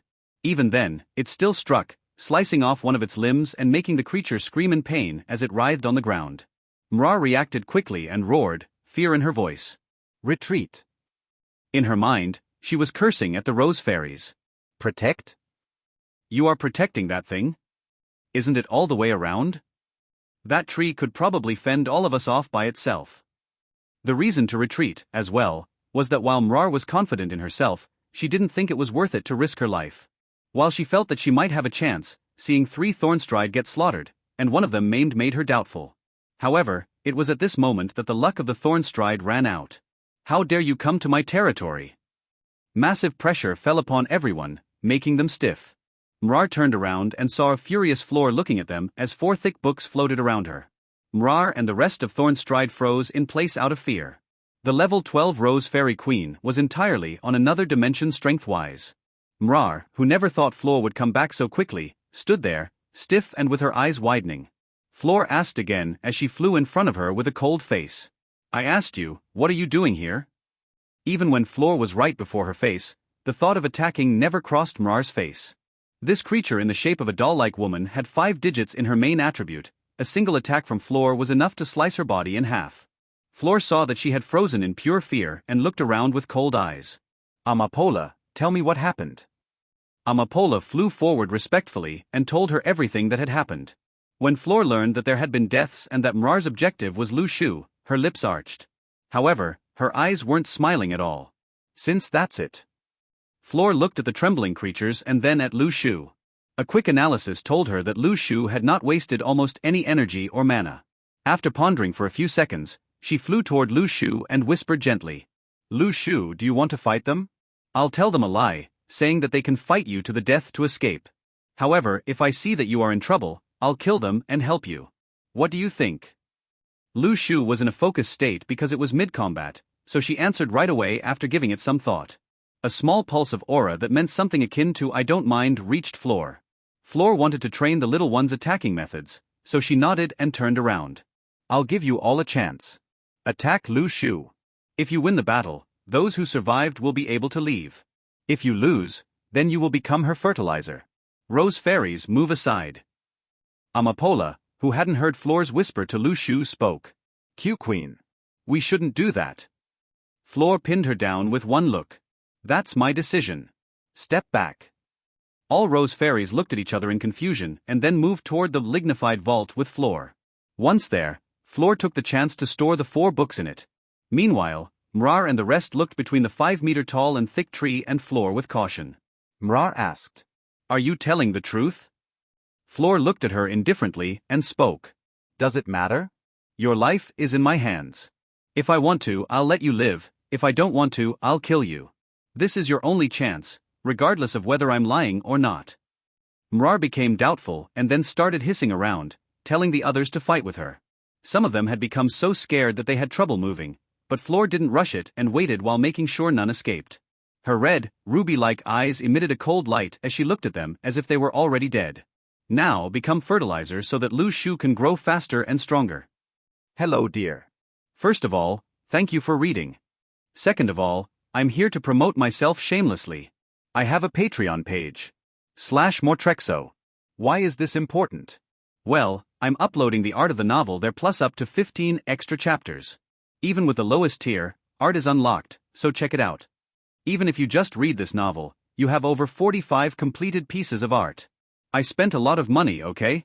By the way, there is 0 AI art. You can even see the sketches for each and every piece. If you have a bit of extra money, I would appreciate it if you could support me. Much love and hugs. Mortrexo. Lu Shu heard Floor's announcement and looked at the 15 Thornstride slowly walking around her with analytic eyes. 1 level 9, 2 level 8, 4 level 7, and the rest are level 6. Then, she looked at her ternary essences. Ether mana shards, 951 of 1013. Foa body shards, 1499/1499. Anima energy shards, 991/1044. While they weren't as much, her stats were incomparable to them, which made her stronger than she looked.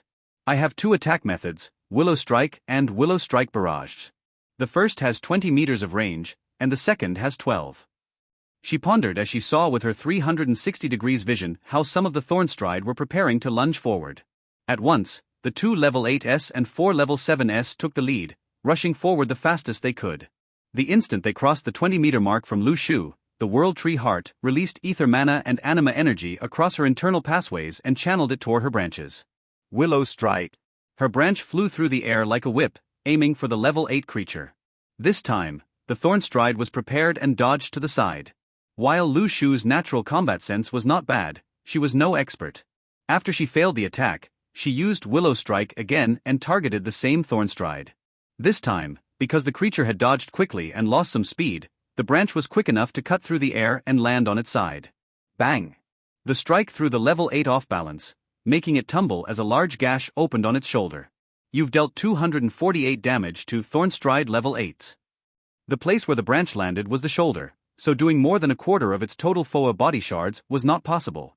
When her current prey fell, her branch moved one more time, aiming toward the head. Bam! The weakened and disoriented creature couldn't dodge in time, and the decisive blow landed on the middle of its head, burying it under the soft dirt. You've dealt 660 damage to Thornstride level 8. Lu Shu threw a quick scan and saw that its FOA body shards were actually not depleted. FOA body shards, 12/920. However, such a small number was a death sentence unless the other side had really strong regeneration or someone to stabilize their situation and heal them. While she dealt with the level 8 beast, a few things happened. First of all, the other level 8 and the 4 level 7s had arrived at the 10-meter mark. The second thing was that the rest of the creatures, Mrar included, had rushed forward to attack her. Lu Shu, as it was natural for all beings without special training, decided to deal with the closest threat first. The 5 leading the charge tensed when they felt the ether mana and anima energy rushing across Lu Shu's body toward her canopy. Their bodies prepared, and their pupils shrunk to see which branch would come and attack them. However, unlike in other times, Lu Shu didn't use just one branch. At the 10-meter mark, Willow Strike Barrage was perfectly available for her. And so, she used it. Her ether mana and anima energy tanked for 100 points, throwing enough resources toward her canopy to move. Then, she released everything in a storm of 10 attacks. The pupils of the Thornstrides narrowed further when they saw not 1 but 10 branches start to move. Mrar, who was looking from right behind, couldn't help but grit her teeth. She can attack with more than 1 branch at a time. Her eyes became determined as she rushed forward. I need to damage her after she deals with those 5 and kill her before she can kill me. Meanwhile, the 10 branches fell at the 5 creatures, sending 2 to each of them. The level 8 managed to dodge one, but the second landed on its left frontal leg, instantly maiming it. Meanwhile, of the 4 level 7s, 2 of them got caught by both branches, while the other 2 were lucky enough to dodge. The ones that dodged could defend themselves enough that when the second branch landed, it didn't eliminate most of the FOA. The hit was harsh, as it stole around half, but they remained alive. The result was nothing but expected for those 2 level 7s that couldn't dodge. The first branch was like a giant hammer, cracking their skin and body, making them dizzy.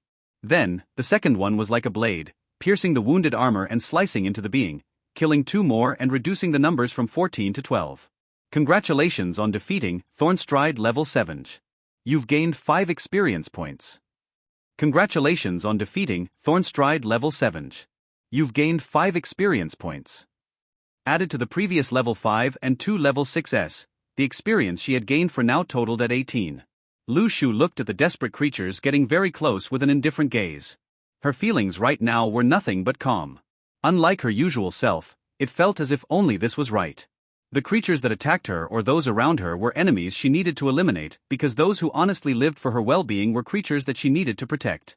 When they were at the 5-meter mark, Mrar caught up and overcame them quickly, taking Lu Shu by surprise. Take this. Thorn chomped. Her mouth opened as energy condensed around her teeth, and then she bit the thick bark. Crunch.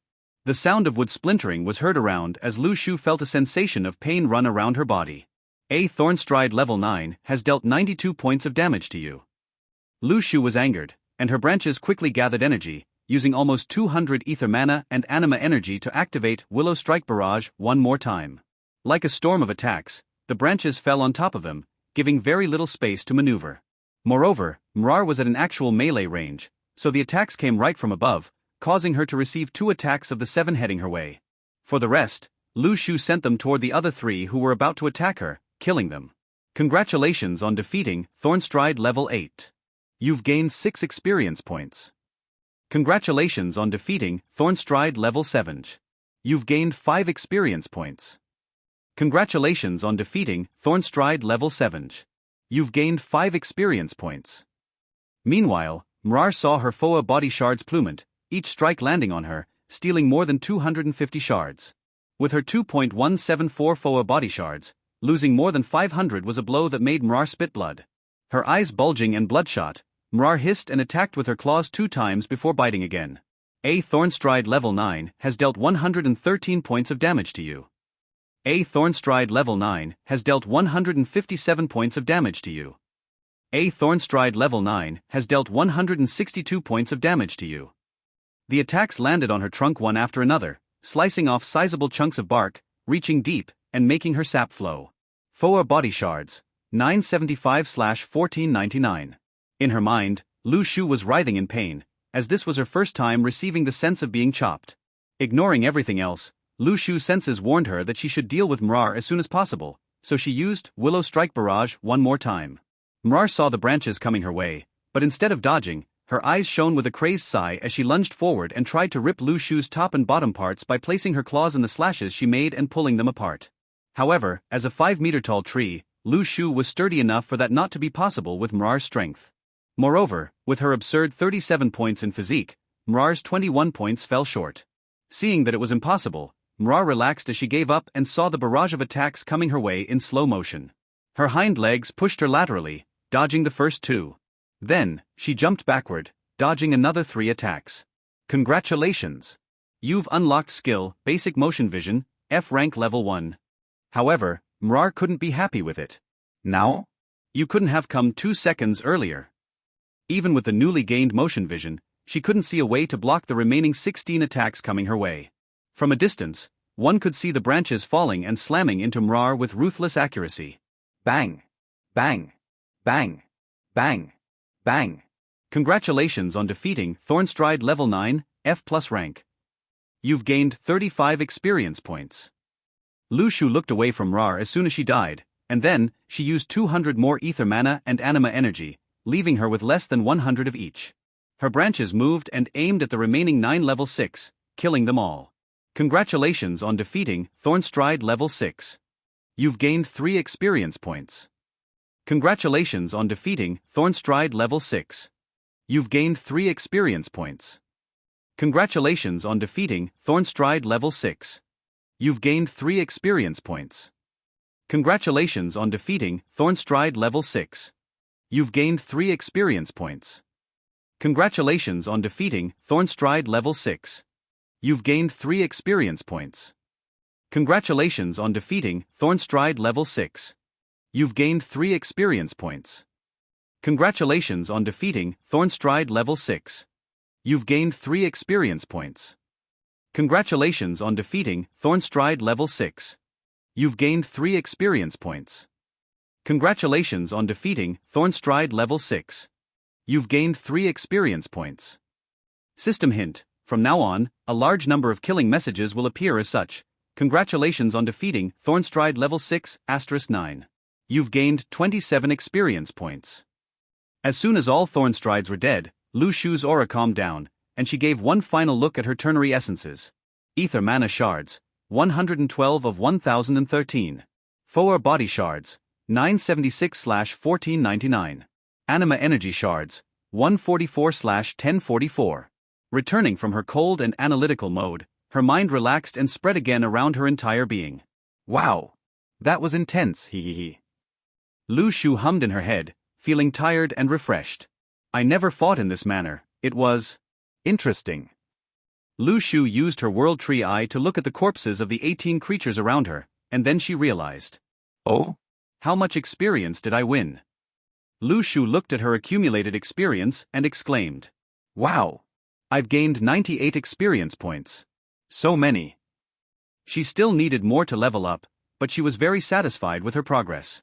Moreover, her proficiency in both her attacking skills had also become much fiercer. When used in real combat, these skills increased proficiency significantly. Practicing them also helped, but the effects were almost negligible compared to real action. Floor approached with a pained smile and looked at the large wounds Mrar had created at the base of her trunk. The times she almost flew forward to kill Mrar were not few, as she had to restrain not only herself but also some of the rose fairies around her. How are you feeling, Lu Shu? Is everything okay? Lu Shu answered in her mind, a bit groggy because of her lack of both anima energy and ether mana. I'm fine. Floor is such a HM? A worrying person. System hint: that's called a worrywart. Lu Shu exclaimed. I see. A worrywart. Floor felt the tries in communication from Lu Shu, but the feelings were so jumbled and messed up that it was similar to not receiving anything. Floor coughed. Anyway, rest, little one. You can go to sleep for a bit if you want. Once you wake up, I have something interesting to show you. Lu Shu decided to agree and restarted all her functions, such as flower creation and enchanted growth. Then, she went to sleep for a week. During the week that Lu Shu was dormant, a few important things occurred. First of all, Flora knew about the death of the thornstrides that attacked the rose fairies. His heart seethed with a potent mix of grief and rage upon learning of the thornstrides' demise. The urge to charge headlong into the fairies' territory was almost overpowering, yet against all odds, he managed to restrain himself. For a fleeting moment, the rose fairies were granted a reprieve from the burdens that had weighed them down, a precious interlude of tranquility amidst the chaos. Then, the fairies buried the corpses of the thornstrides around Lu Shu to enrich the soil with their bodies. As their primary diet was made of trees, their bodies were actually highly suitable for use as fertilizer ingredients. The rose fairies knew this, and that's why they buried them around Lu Shu. While in life, thornstrides thrive while eating trees; in death, they become their food. Other than that, the rose fairies ultimately settled down and even built a few outposts in some key places. They also created a small garden to raise the young rose fairies. Speaking of children, rose fairies actually mated with trees to procreate. It was not in the complete sense of the word, as there was no sexual intercourse involved, well, usually. Instead, rose fairies used the natural pollen of some of them to fertilize their seeds. Then, they would plant them, and a flower would grow from the ground. This flower would become large enough to cocoon the new life inside, taking the shape of a rose, hence their name, rose fairies. Because there wasn't a cultural influence, mothers and daughters were mixed together without problems, as they actually didn't need to separate because of the lack of need to separate generations to prepare for searching for a partner, etc. What mattered in the rose fairy group was knowledge and level. This didn't mean that there was absolutely no connection between mothers and daughters. It was just much milder compared to humans, sylvans, and similar races. Therefore, they didn't create a room but a garden for their young. It was close to Lu Shu as well, close enough for Lu Shu to protect it if she wanted. Flor knew that as a world tree, Lu Shu's size would increase exponentially. However, the garden was not something complicated to move. As long as Lu Shu didn't suddenly grow without any warning and swallowed the garden, everything was going to be alright. The chances of something going wrong were minimal. Clavel approached Flor, who was hovering before Lu Shu's dormant figure, and asked, "Queen, what are you thinking about?" Flor gave Clavel one look and stayed silent for a few seconds. Clavel looked around, killing time while observing the other fairies busily move as they worked. Suddenly, Flor's voice reached her. "What do you think about my actions 2 days ago?" Clavel blinked, not understanding. "What do you mean?" Flor's gaze moved down and looked at the gradually healing scars on Lu Shu's trunk. Mrar's attacks went quite profound, as she attacked with everything she had in her desperation. However, she still couldn't do anything other than slice off a large part of the tree trunk. Unlike standard trees, Lu Shu's regeneration could be said to be insane. So, after 2 days, the only thing that remained were scars. Flor answered Clavel's question. Was I right for telling Lu Shu to fight alone against all those thornstrides? Clavel paused and looked at Flor. To be honest, Clavel thought Flor was probably the strongest and most knowledgeable leader their race had had in recent generations. Flor was also insightful and not averse to change. Some rose fairies didn't like this, but in the end, it was what brought them to their current situation. If, as some rose fairies wished, Flor never agreed to go with Clavel to come and check Lu Shu's peculiarity, if Flor dismissed it as just drivel, they wouldn't have been able to nurture her and stay by Lu Shu's side as they currently were. So, after thinking of all of this, Clavel answered, "I guess." Flor looked at her speechlessly. While she didn't expect sound advice, she at least expected to hear her words. However, Clavel was not done. She spoke very slowly, carefully measuring her words and stopping to think when a hard word came by. "Queen, you are the most intelligent of us, so what you do and what you don't do are some things I won't understand. As creatures of the forest, beings who are taken as non-intelligent beings, I really don't know what to say." Flor paused and calmed down. "Right, what can others do to help me with this?" Clavel added. "Still, I can see that everything you've done until now was for Lu Shu, so I guess it is okay." Flor smirked. "I guess, huh?" She extended her hand and caressed the woman's head. Flor was 45 centimeters and Clavel was 20, so the difference in sizes was quite telling. It would be similar to transforming a 1.8 meter tall man into a 4 meter tall giant. Clavel smiled. "What are we going to do now?" Flor shrugged. "Our plan is to expand our forces, so send a few scouts to the surroundings. If there are any suitable races that are not hostile, we could bring them to our surroundings. Curious, Clavel asked. Are we going to share Lu Shu with them? Floor smirked. No. My plan is to use Lu Shu's berries as currency to get things we might want. They will live a bit further out, leaving the closest space to Lu Shu as ours, Floor humped. We saw her first, so although I don't want to prevent others from benefiting from her, I want it even less to let other people take control of this place. Clavel was a bit puzzled, but she didn't comment. With all of that set up, Floor just needed to wait to see what would happen with those books she got. Whether Lu Shu could read or not was still a mystery. However, if she couldn't, Floor was prepared to become a storyteller for her.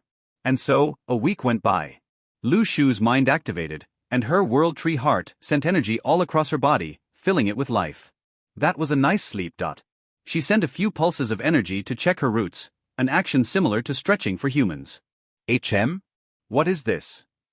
Following her senses, she reached the garden the rose fairies created. A fertile land with a few seeds. Feeling that these seeds were somewhat fragile, Lu Shu approached with her nearby root and very gently touched the seed. Oh? A new life is growing here? But it isn't the same as some normal flowers. Newly fertilized rose fairy seed. After focusing on and investigating it for a few moments, her system finally told her what it was. A seed. Lu Shu became curious, wanting to ask as a rose fairy what this was about. However, she sulked right after. I can't speak. By the way, after the sleep, since Floor had never skipped a day when she was around, they gave Lu Shu around 7 by 12 experience. The 98 experience points, added to 84 points, allowed her to reach a quite rich 890 accumulated experience. Lu Shu did a quick calculation and felt delighted. Only 220 experience points left for the next level up. She was gaining 12 points a day, 9 from Floor's pollination and 3 from her own energy gathering method. Therefore, she only needed 19 days, and she would be able to level up. As she was lost in her thoughts about leveling up, which, by the way, was quite a thrilling experience, she heard the soothing voice of someone she knew pretty well. Are you awake, Lu Shu? Lu Shu opened her world tree eye, surrounding the people around in her presence. Then, she looked at the person who spoke to her. As expected, it is Floor. Floor, who felt the light wave phasing through her, smiled. Good morning, Lu Shu. It was very early in the morning, and some of the plants around were still soaked in morning dew. Birds chirped, and nature slowly woke up. Lu Shu looked at this scene for a little bit, feeling quite mesmerized. Floor was a bit confused about why Lu Shu didn't react after waiting for almost an hour. Just to ensure that Lu Shu didn't fall asleep again, she gently approached and tapped the trunk. Hey Lu Shu, wake up. I have some presents for you. Hearing presents, Lu Shu's attention came back from nature and focused on Floor again. Presents? What kind of presents did you buy, Floor? Floor felt the tree's excitement and laughed. Well, quite a few. Weren't you trying to do some woodcrafting? I have here a few books that you can read to learn. Lu Shu's gaze moved to the books, and she slowly read the titles and synopses. World Tree Wisdom, SSS rank, activates. You've gained the ability to read. This skill can be naturally trained. Lu Shu was surprised, not because of what the system said but because her highest level skill made an appearance again. Oh. Does this skill have hidden effects? Or are they conditional? Do I unlock them over time? Or by level? She was really curious about it. However, her attention was stolen by the now understandable letters of the book. F&E rank material list and properties, an encyclopedia with more than 4,000 entries that you will regret if you miss it. Moreover, do you want to know material prices as an amateur? How about which wood goes perfectly fine with another? Here is the official book that describes every item listed and gives insight into their synergy. Lu Shu nodded. It seems very useful. Floor paused as she saw one branch slowly move toward the book. Flapping her wings, Floor flew upward and presented the book to her. Do you want to touch it? Lu Shu's branch and that book connected, and the book began glowing. Floor looked at it with a stunned expression. What is happening now? World Tree Wisdom, SSS rank, activates. You've gained the ability to absorb knowledge. This skill can be naturally trained. Do you want to absorb the contents of F&E rank material list and properties? Yes or no? Lu Shu looked at that set of letters with wonder. I can absorb books? Then, without hesitation, she clicked yes. The entire thing was swallowed into her branch while being disintegrated into light particles. Floor's lips began wildly twitching. Did she eat the book? After the book was absorbed, a bout of dizziness struck Lu Shu's mind as information poured in. Lu Shu felt the world around her spinning, making her become amazed at her first ever sensation of dizziness. Oh, the world is spinning. Meanwhile, Flor, who didn't know what was happening, decided to bring the other 3 books. Well, if you can eat them, I suppose you are absorbing their knowledge one way or another. Flor's voice trailed off as a thought crossed her mind. What if she actually ate it? Her face became a bit complicated. Should I write them down or something, just in case? First, she looked at the tree, releasing small pulses of energy that could be translated as nothing but gibberish. Then, her eyes moved into the lignified vault, glancing at the 3 thick boos. When Flor looked at the thick stacks of paper, her mouth began spasming. I haven't worked or written anything ever. Do I need to copy those giant books? Isn't it better to let her eat them? The Wild Rose Fairy Queen was what one would call the opposite of hardworking, in other words, lazy. If she could not move for a few days from the tree she was guarding, she wouldn't. Even going to hunt was done reluctantly. Of course, when things needed to be done, she never slacked. On the contrary, she was the one who would put in the most effort. These last months with Lu Shu showed it clearly. She didn't hesitate to go to a nearby city, which was plagued with people wanting to hunt her down and get a few books for her. So, after contemplating for a while, Flor looked at the tree that was moving without wind and decided to feed the books to her. If she later tells me that she didn't learn them, I can ask Verdantia for new copies. They are basic knowledge, so there should be many books as such across that large city. With that in mind, Flor prayed that her guess was right. Please, I don't want to speak with that strange Sylvan again. Then, Flor flew down into the vault and took them out with her wind control. Lu Shu, there are more books here. They are called Basic Ether Mana Control for Woodcrafting, Elementary Anima Energy Infusion for Woodcrafting, and Basic Structures for Woodcrafting Weapons. While Lu Shu was starting to recover from her dizzy mind, 3 messages popped in her mind at once. Do you want to absorb the contents of Basic Ether Mana Control for Woodcrafting? Yes or no? Do you want to absorb the contents of Elementary Anima Energy Infusion for Woodcrafting? Yes or no? Do you want to absorb the contents of Basic Structures for Woodcrafting Weapons? Yes or no? Our dear tree looked at those messages dazedly. What to do? That strange sensation that made the world spin was fun but also uncomfortable. She didn't want to go through that again. Ugh. Why do I become like that? It feels really strange. However, looking at Flor, who was looking strangely between the books and her, probably wondering why these ones hadn't disappeared, Lu Shu decided to absorb them. Flor looked at the 3 books and pondered. Are these ones not tasty? Why isn't she eating them like before? Do they need to be closer? Flor suddenly saw 3 branches approach, and her face lit up. Perfect. For Lu Shu, the sensations this time were much more pronounced. Her mind was hit, and the world around her spun so much that she had to deactivate World Triage. That didn't make it much better, as even the signals coming from her roots, leaves, trunk, and other parts of her body were getting skewed. Then, as the information entered her mind, a few messages appeared. Because World Tree Wisdom, SSS rank, has helped perfectly internalize and understand the knowledge, Woodcrafter, E rank level 5, is no longer appropriate to show Tiantian Lu Shu's skill level. Updating Woodcrafter, E rank level 5, to Woodcrafter, E rank level max. Woodcrafter has tiered up. Woodcrafter has leveled up. Woodcrafter has leveled up. Woodcrafter has leveled up. Woodcrafter has leveled up. Woodcrafter has reached maximum level. Do you want to use 20,739 experience points to increase Woodcrafter, E rank level max, to Woodcrafter, E plus rank level 1? Yes or no? Not enough accumulated experience points, no will be selected. Lu Shu was extremely dizzy about everything. First, information was entering her mind and lodging there in extremely large amounts, and second, it was doing it ridiculously quickly. The SSS rank skill was working to the point of helping Lu Shu use her mind's capacity with atomic precision. So, other than learning information, Lu Shu could do nothing more, and she shut down to internalize everything. Flor looked from the outside as the activity levels of the world tree significantly dropped, signifying another sleep. Well, it seems that I was right. Flor smirked. Perfect. This way, I won't need to teach anything. She took a deep breath, filling her lungs with the fresh air of the forest, and then exhaled. Perfect. Now, I have nothing to do other than my daily routines. Floor was about to go to one of Lu Shu's branches and rest when Zinnia arrived with news. Queen, Ignatia is here again. Floor paused and looked at the sky with resentful eyes. My rest time. Give it back.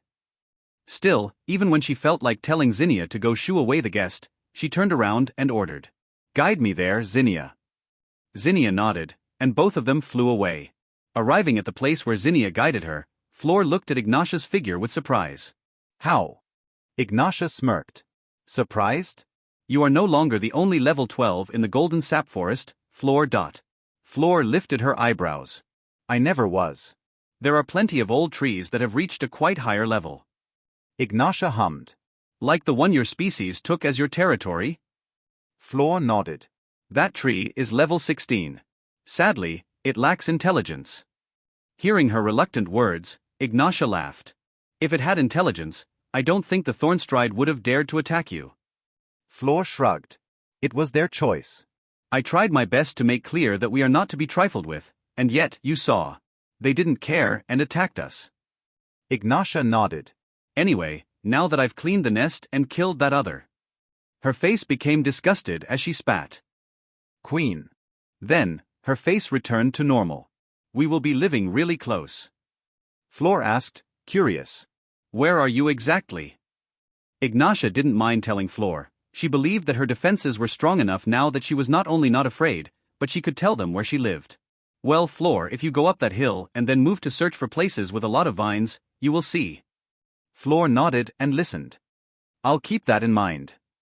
Then, she asked. So, anything else you wanted to speak with me? Ignatia used her antennae to clean her eyes. Anything more? Why? Are you kicking out your good neighbor already? Floor rolled her eyes. Are you really an ant? Don't ants like to keep themselves busy? With a snort, the ant queen answered. Why should I? I'm laying eggs daily, my children can do the rest. TSK. I envy her mindset. Since you don't want to leave, would you like to drink tea? Ignatia asked. You can prepare it? Floor tilted her head. Isn't it just throwing savory leaves into hot water? Right, that's the problem. Where do you get hot water from? Floor frowned. Hey, what do you take me and the rose fairies as? There are quite a few hot water resources nearby. Should I guide you to some? Ignatia nodded. Please. Floor sighed. Sure. Let's go. Also. Floor looked at Ignatia and smiled. Don't think that because you are at the same level as me, you are as strong as me. With that warning, both of them left to explore the surroundings. Time passed, and one day, Lu Shu awakened. Wow! Another nice sleep. Hee hee. Then, she moved her gaze and looked at the system messages. Oh. So my skill has leveled up a lot again. Thinking of what happened during this time, our tree started humming in joy as her branches softly moved with the wind. Finally, I know how to make things. Before that, though, she wanted to check one message that she couldn't read before going to sleep. Congratulations! You've absorbed enough knowledge. You have unlocked Lignified Library. Lignified Library, this is a library where books with your knowledge can be created and stored. Share your knowledge with your followers and allow them to climb to heights they've never expected. Lu Shu exclaimed. Oh. A library. What's a library? Some knowledge was previously learned as a world tree, but others were not. For example, building knowledge was not essential for survival, hence, it was not shared. System hint: a library is a building where books are stored and where other people can come and read them. Thankfully for Lu Shu, the reliable system hints kept providing her with information that she would need in the future. Thanks, system. Then, Lu Shu began thinking about what she just learned. So, to create equipment, I need to use the shards I have gained. Then, Lu Shu checked every currency. Sylvanium shard, the most basic form of this material. It is found in energy-rich mana terrains. This ore is the most commonly used, but as it is used everywhere, it is extremely valuable. Most people don't even think of gifting or exchanging Sylvanium shards. Ethereum shards, the most basic form of this material. It is found in ether-rich mana terrains. This one is commonly used for magical enhancement or potion making. It is valuable, and many people don't think about gifting or stretching shards. Ascendium shards, the most basic form of this material. It is found in anima energy-rich mana terrains. This one is commonly used as a medium for channeling energy and complex technology because of its connection with the ethereal soul. Celestium shards, the most basic form of this material. It is found in 4 rich mana terrains. Perfect for anything that needs increased vitality, durability, or similar.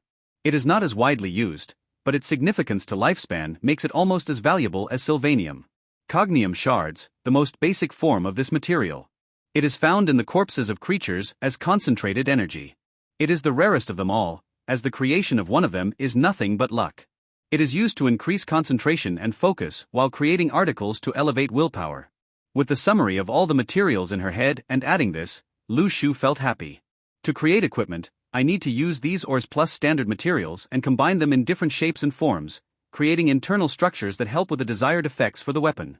For example, if I need to create a small staff that enhances ether, I need to use Sylvanium shards, Etherium shards, and materials. With that in mind, Lu Shu got to work and started creating her first weapon. After looking at the information newly stored in her head, Lu Shu began pondering what to create. What do Floor and the others need? She was interested in asking, but because she couldn't communicate complex thoughts yet, she decided to do something that could be used. Thankfully, Lu Shu had seen them fight a few times, so she knew that they preferred ranged attacks. Looking through the catalog of weapons stored in her mind, she excluded all the melee weapon designs and focused on ability-enhancing ones. What to do? What to do? Lu Shu pondered and went one by one through what she had. Bows? It doesn't suit them. A bow usually relies on tension force to transform into kinetic force. With their petite size, creating a helpful bow would be very inefficient. Not to mention, the arrows would be needle-like. Something Lu Shu learned with all the information indirectly was how tiny rose fairies were. At first, she thought that rose fairies were the standard humanoid size while thornstride, river beavers, and similar monsters she had seen were giant. But after seeing the measurements needed for weapons for average-sized races, she learned that rose fairies were very petite and cute. I didn't know they were so tiny. They are very cute. Considering all of this, Lu Shu ignored all projectile-based weapons and moved toward staffs, orbs, talismans, chains, amulets, etc. Which one would be best for them? Each had an advantage that could be used, but taking into account her current production capabilities and the Rose Fairy's combat style, she finally decided to make amulets. While it didn't change much weapon-to-weapon basic stats-wise, they each had a certain chance to have different types of abilities. For example, staffs usually had offensive abilities that could be channeled often but lacked explosive strength, orbs were useful while summoning creatures, talismans had powerful abilities with long cast times and rest times, chains were apt to develop immobilizing spells, and amulets were adequate to give buffs to the user. There were more types that Lu Shu wasn't currently considering, like books, wands, and many more. While some of the ones she discarded would be perfect, she didn't have the materials for them, and the process of creating them was not maintainable. While Lu Shu was not a genius of any kind or a planning master, she was a tree, and trees liked the long-term benefits of things. Creating a non-sustainable production method was entirely against her nature, only doing such things when she either had no chance or didn't realize the long-term benefits of something. Let's go with amulets. After considering it for a long time, she believed that amulets were the best choice. First of all, amulets were one of the easiest equipment to obtain materials for. They were smaller and therefore, needed much less to create effects similar to those of others. However, in turn, the complexity of making them was much higher. This was not that big of a problem for a world tree. After all, the complexity spoken about before was related to standard races. If world trees were known for something other than their specialness, it was their energy manipulation abilities. Seeing the miracles that world trees could create with the same amount of ether mana or anima energy that other creatures used was mind-boggling. As a recent example, Lu Shu's ability to assimilate the entire lignified vault, as hers at level 3 was nothing but miraculous, even between world trees. Usually, a world tree would need 5 to 10,000 minimum ether mana reserves to perform a similar action, but Lu Shu did it with 1,000. Let's begin. What do I need to get first? Lu Shu pondered and exclaimed. Right, I need to choose which rank item I want to create. How much does it cost each? Lu Shu explored her mind, and she knew the costs of each item. So, for F rank items I need around 10 shards, for F rank I need 100, and for F plus I need 500. Then for E rank I need around 10 ores, for E rank I need 100, and for E plus rank I need 500 as well. Lu Shu recalled. Ores need to be either collected directly or fabricated from shards. To create one, you need to fuse around 100 shards. It depends on the efficiency. Then, she looked at how many she had in her system interface. Currency, Sylvanium shards, 150, Ethereum shards, 150, Ascendium shards, 150, Celestium shards, 150, Cognium shards, 150. What to do? Do I create 1 F rank and 5 F rank amulets? Or do I create 15 F rank amulets? The possibility of failure didn't cross Lu Shu's mind because with her current knowledge, it was almost impossible to fail at creating basic grade equipment, meaning equipment ranging from F- to F+ rank. Equipment from E- to E+ was called low-grade equipment, the ones from D- to D+ were called medium-grade equipment, and finally, the ones from C- to C+ were called advanced-grade equipment. Then, the sublevels were the same for all and were called flawed, complete, and flawless. For example, flawless medium-grade equipment would be D+ rank equipment. Of course, Lu Shu was simple, and she preferred calling everything by the letter. In her mind, it was more straightforward and easier. Lu Shu thought about it for so long that the light around her turned orangish as the sun slowly set. I'll do the F rank and then 5 F rank. These amulets are meant to help the strong people get stronger. When I gather more Sylvanium, I can create weaker ones to help the lower level little friends. With that in mind, she used her connection with the lignified vault and began gathering materials. Wind attribute. Wind attributed materials. Ah, here they are. You've retrieved 1 unit of Zephyrheart, F rank, and 5 units of Breezewood, F rank, from the lignified vault. These will be the primary materials. Then, I need support materials. Basic grade weapons were easy to make for our world tree, so Lu Shu just needed to find 3 support materials for each of them. The support materials didn't have a specific attribute and could mix perfectly with the main component. They were very easy to find in nature, so the rose fairies had plenty stored, which translated to Lu Shu having plenty, as they had stored all their belongings in the lignified vault. Her roots, highly mobile around the vault, slowly picked up things and gathered them at the side in piles. Lu Shu saw how many she gathered, and she became a bit concerned. There isn't much. Even if I had enough Sylvanium and Ethereum, I could make at most around 20 amulets. She opened her world tree eye and searched for Floor. Oh? She is resting on my branches. Hee. Then, she recalled. Let's try to communicate with Floor about what I need. As Floor had taught her before, she sent a pulse of energy, meaning come.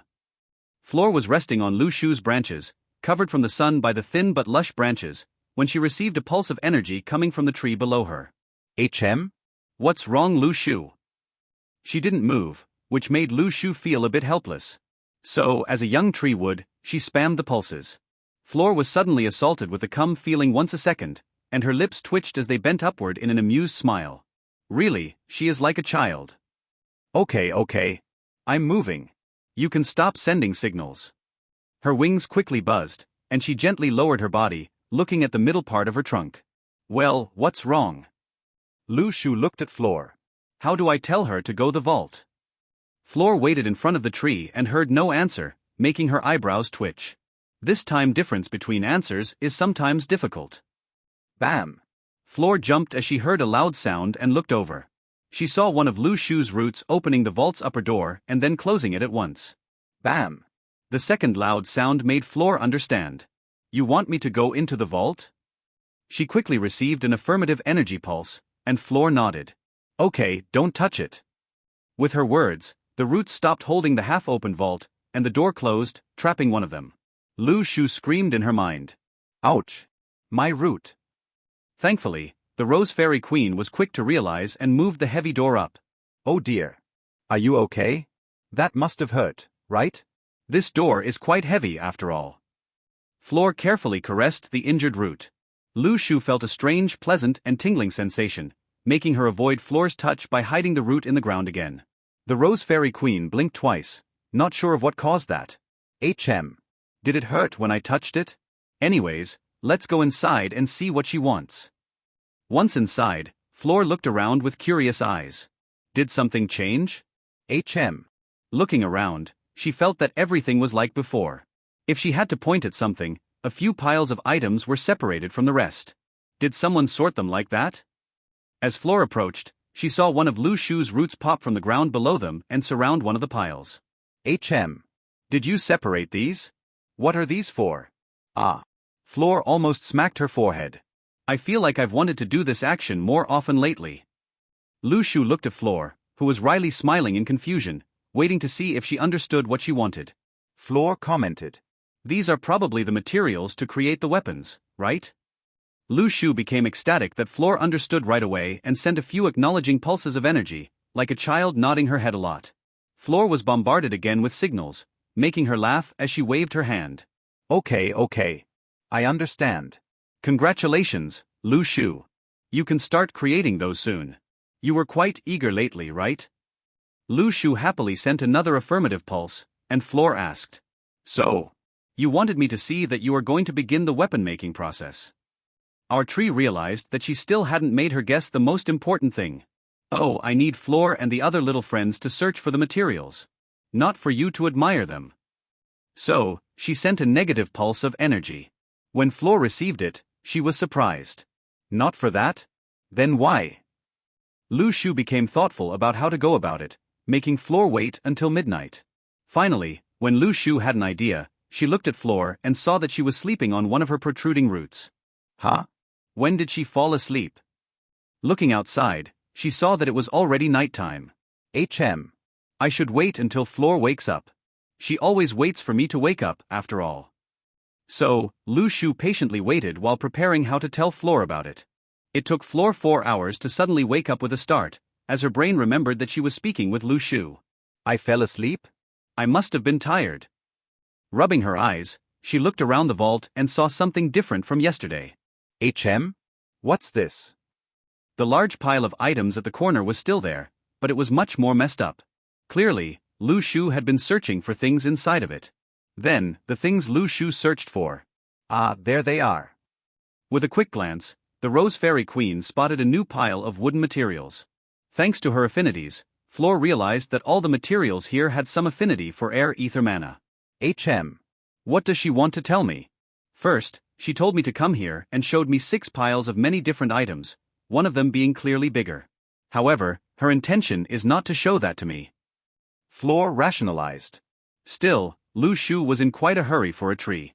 So, what can make our tree feel nervous or excited enough to call me here in a hurry?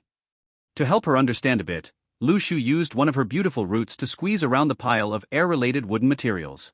As the roots became smaller, more and more pieces of wood fell from the sides. Floor looked at that action and saw the roots squeezing more and more until all items fell from the sides. She didn't grab. Oh. Floor, this time for real, smacked her forehead with a loud and sonorous smack. Ouch. She saw that she had actually shaved off 5 points of four body shards, making her lips twitch. This hit will leave a handprint, won't it? Floor, leaving that problem for later, asked, Do you want me to gather more materials of this kind? Instantly, her mind was bombarded with happy feelings from Lu Shu. The World Tree was clearly excited, making Floor smile as well. Sure. We'll make a group search for materials with wind affinity. What about the others in the pile? Do we search for them as well?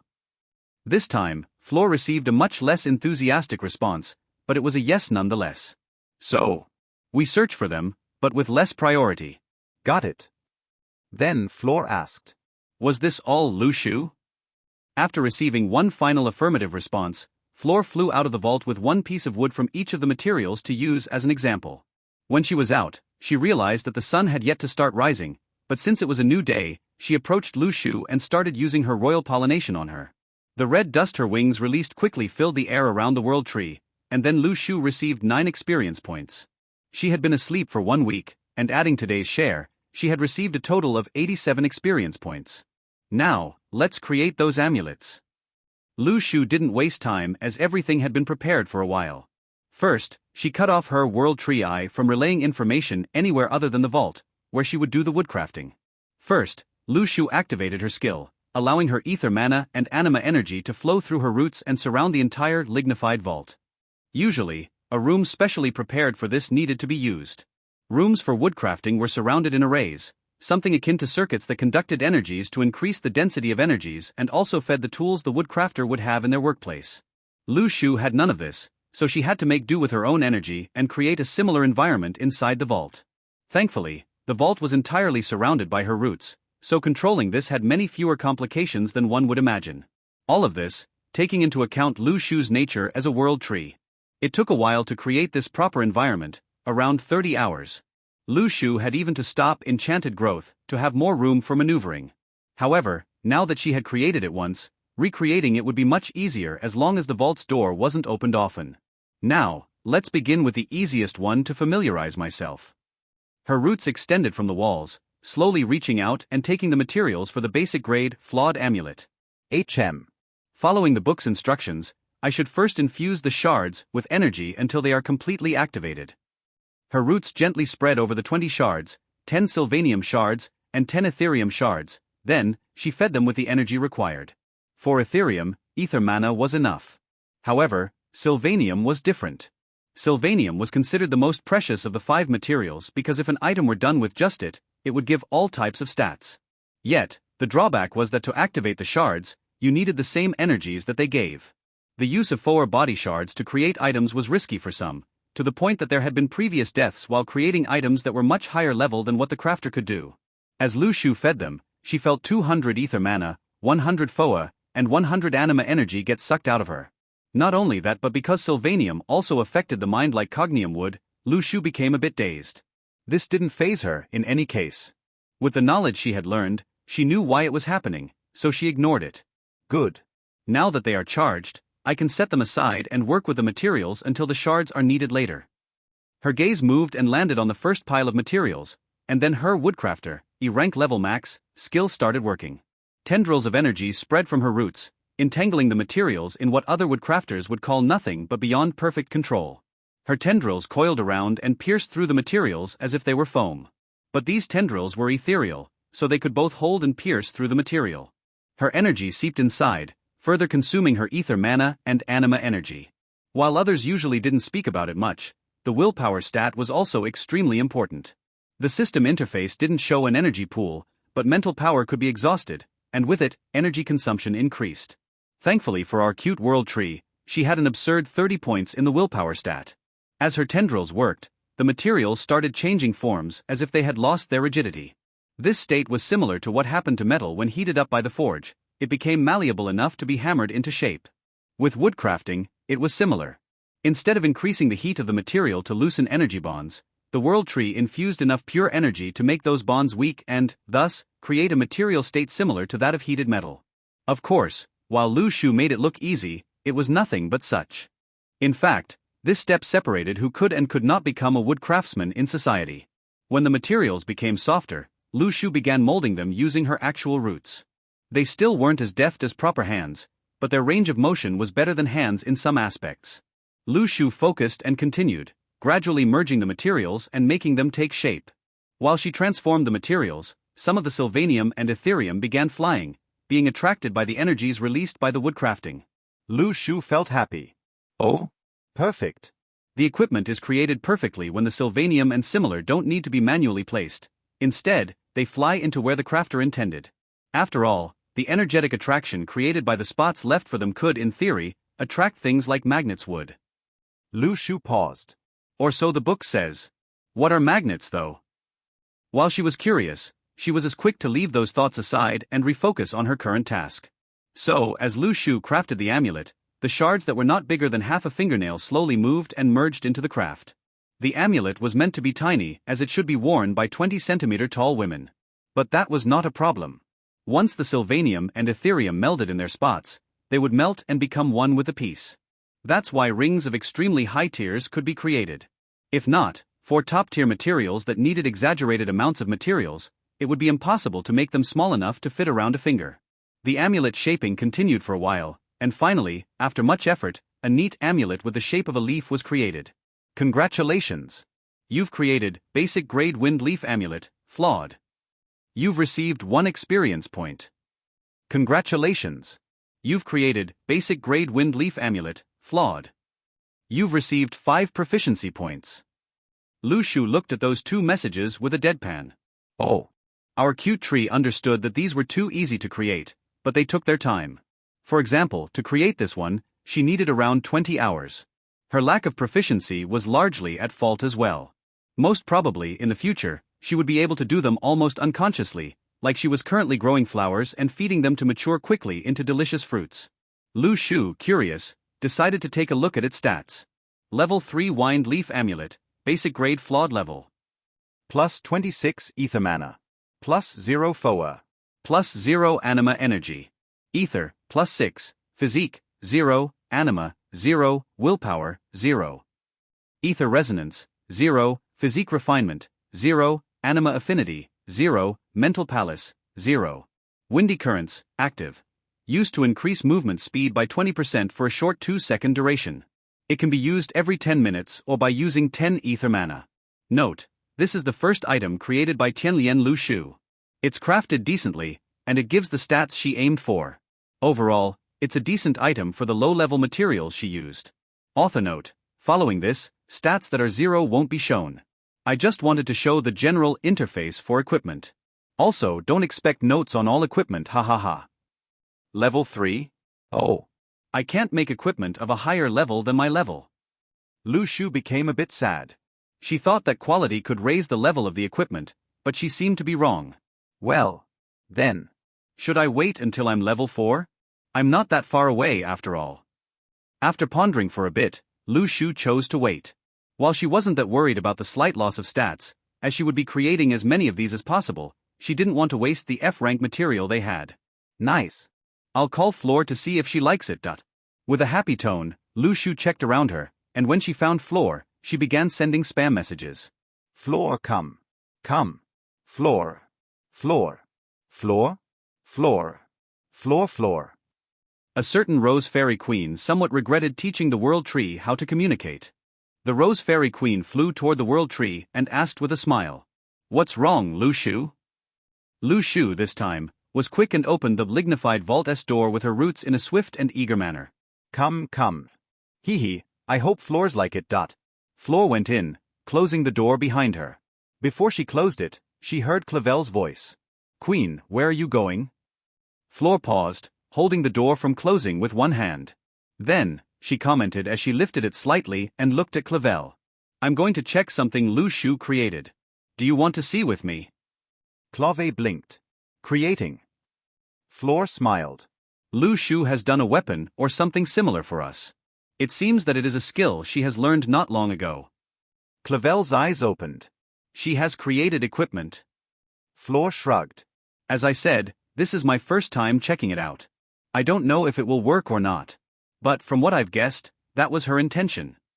Clavel was awed, and as she approached, she realized. "Oh? Is that why you asked us to collect those materials?" Floor nodded. "That's right." Then, she asked, "How is it going?" Clavel shrugged. "We are doing what we can, but searching for trees of that kind and picking their dropped branches is not easy. We've managed to spot a F-rank tree, so we'll have one level 5 harpy go there from time to time to pick up fallen branches, trim those the tree doesn't need or finds bothersome, and well, take care of it overall." Floor smiled. "That's good. If possible, be sure to check her return daily. Thorn strides have retreated, but they might be lurking. The last thing I want is for them to start ambushing you." Clavel grinned. "We'll be careful, Queen." After their short conversation, both of them flew inside. Once inside, Floor looked around and was quick to spot a cute and adorable amulet. Hung around a branch by a finely crafted rope made out of thin blades of grass. Floor asked, "Is that it, Lu Shu?" Clavel looked over, her eyes widening. "So pretty." The amulet's very simple shape still managed to resemble Lu Shu's overall form while emitting a soft and faint ether mana. Clavel and Floor looked at each other, and Clavel even whispered, "Do you think it will work?" Floor rolled her eyes, clearly expressing disapproval. "It is her first time. She shouldn't have done something successful. I heard that average woodcrafters take a few years of preparation to create their first complete items." Looking at the Rose Fairy Queen with a strange thought, she asked, "You are trying to teach her these things? Do you know how long it will take her to start creating an effective production method?" Floor naturally knew these things. She smiled and commented, "I'm not planning to have her finish everything for us, Clavel. We are the first generation to create the foundation for our race's future with her." Clavel paused, looking at Floor with a deep gaze. "Are you planning for us that long term?" The Rose Fairy Queen answered, "Well, sowing seeds for harvest is quite a common way of getting the food you want. Our current actions are the seeds, and what the future might hold for us will unfold depending on whether the seeds we grow learn the importance of Lu Shu. Floor sighed. Even then, a bad seed might eventually appear, breaking a delicate balance that had held up everything together. One far incident is all that must happen, and things can go south quickly. As she spoke, the Rose Fairy Queen flew before it and picked it up. Oh, it's quite small. Floor blinked. Will it even fit around my head? She tried it, and as she feared, the rope holding the amulet was a bit small to hang around the neck. Her head was too big for the short rope holding it. Is it not for me? Or does this go around the wrist or ankle? However, the wrist was too thin to wear the amulet, and the ankle risked the item flying off or getting loose, making it awkward for Floor to wear. After a few tries while being looked at by Clavel and Lu Shu, Floor coughed and asked, "Is this for me?" The Rose Fairy Queen was quick to receive a negative answer, making her sigh and give it to Clavel. Here, try it. Clavel looked between the amulet and Floor and then nodded. Sure. I'll put it on then. She grabbed the rope and passed it around her head with relative ease. She was less than half Floor's height, so it was normal for the amulet not to fit around Floor's head. A message appeared in her eyes after Clavel placed the amulet on her neck. Do you want to use this equipment? Yes or no? Clavel was surprised by the notification and quickly said yes. The amulet was successfully equipped, and with it, her body instantly felt refreshed as her ether mana pool increased while the equipment linked with her. It was only then that Clavel managed to finally realize that the amulet was successful and that it really worked. They hadn't checked them before because they never expected Lu Shu to make a successful first attempt, so until now, they had been trying to avoid making their tree feel bad. Clavel was quick to inform the calm Floor with an excited stutter. Q-Queen, it works. Analyze it. Floor's eyes widened and she quickly looked at it. Level 3 Wind Leaf Amulet, Basic Grade Flawed Level. Plus 26 Ether Mana. Ether, plus 6. Windy Currents, Active. Used to increase movement speed by 20% for a short 2-second duration. It can be used every 10 minutes or by using 10 Ether Mana. Note, this is the first item created by Tiantian Lu Shu. It's crafted decently, and it gives the stats she aimed for. Overall, it's a decent item for the low-level materials she used. Floor was stunned. It gives 6 points to the Ether stat. That is 6 levels worth of pre-10th level stats for the average Rose Fairy. Clavel laughed. With this, I think I can even beat Amapola in a 1-against-1 fight. Ha ha ha ha. Floor got thoughtful and looked at Lu Shu. I would ask how many you could build, but probably the stacks you showed the other day are it, right? Lu sent a pulse of affirmative energy, making Floor nod. Will you create them? Having realized the level problem, Lu Shu sent a negative pulse of energy, making both Floor and Clavel pause. Floor became worried that Lu Shu might have forced herself, so she asked. Was it difficult, Lu Shu? Lu Shu was confused. Why is she asking that? No, it wasn't. It was actually fun. Of course, all her thoughts were communicated like a no, which confused Floor and Clavel further. Clavel asked carefully, "Do you have a reason for not wanting to do them now?" Our cute tree answered enthusiastically. Of course, I want to make better equipment, and I just need to wait for 12 days, and I'll be able to level up. Again, all her thoughts were transmitted like a yes, which gave Clavel and Floor a hint of what was happening. By the way, while answering questions was something that Lu Shu took her time to do, that was not always the case. If the questions had a straightforward answer or Lu Shu didn't need to think much for one, her answers would come out quite quickly. Clavel turned toward Floor and questioned again. Do we try to ask her why she wants to wait? Floor shook her head. Do you want to stay here for 2 days straight doing questions? It's probably something related to her skill, the fact that she might have not absorbed all the knowledge and she wants to digest it first, or that she wants to become stronger or more proficient before doing them. Then, the Rose Fairy Queen answered wryly, raising her arms. If it is something else, then I'm not sure what it would be, and asking questions to find out is not worth it. Clavel nodded. Fair enough. Floor said. Thank you for the amulet, Lu Shu. We'll take care of it and use it wisely until you give us more. She smiled gently and continued. We'll take care of you in return and give you any materials you need. If you want to ask for any materials here. Floor moved to the side of the vault and created a corner where she cut a line with her wind energy. Place those items here, and we'll find more of them for you. We'll check every day for them and... Floor moved toward another corner and did the same. This corner is for materials you need with haste. We'll always focus on these while searching the others with care. Clavel clapped. That's a really nice idea. Floor nodded and sighed. I should have thought of it quicker. Well, now we have it. Did you understand Lu Shu? Lu Shu was processing what she said while looking inside the vault. So, what is an urgent situation? For example, when do I really need it? But how do I know if I really need it? So, right now, is there anything I really need? Well, I can take my time, so nothing is really urgent. Lu Shu began thinking about different situations, leaving the 2 rose fairies there, waiting. Clavel blinked. Well, it seems that it will take a while. Floor nodded and slowly flew toward a branch that was sticking from the side of the vault, lying there and closing her eyes. Clavel looked at how quickly Floor moved with a stunned expression. Even her speed to get comfortable is queen grade. Meanwhile, Lu Shu remembered. Right, I need to build. What did I need to build? While she could remember, she was a bit lazy to do so she asked. System, show the ongoing quest. Quest received, clear the nearby surroundings and build a safe town for human-sized creatures. Completion conditions, create or assimilate 10 basic house, 1 basic well, 1 basic farmland, 1 basic inn, 1 basic town hall, 1 basic defensive fence, 2 basic defense buildings. Rewards: Sylvanium shards 50, Ethereum shards 50, Ascendium shards 50, Celestium shards 50, Cognium shards 50. Lu Shu looked at the rewards with a disdainful expression.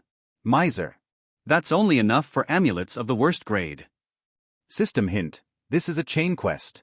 Once completed, new conditions will appear, and rewards will become higher. Lu Shu snorted.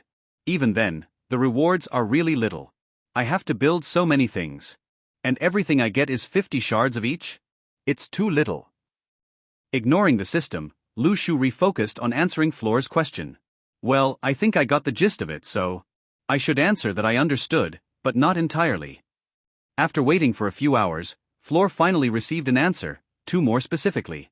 First, an affirmative one, and then, a negative answer, leaving her eyebrows twitching incessantly. So, which one is it? The Rose Fairy Queen took a deep breath. Calm down, it probably has a reason. She answered, I understand. And then, I don't understand. So, this means. Floor thought hard and long, feeling like she too would become a tree.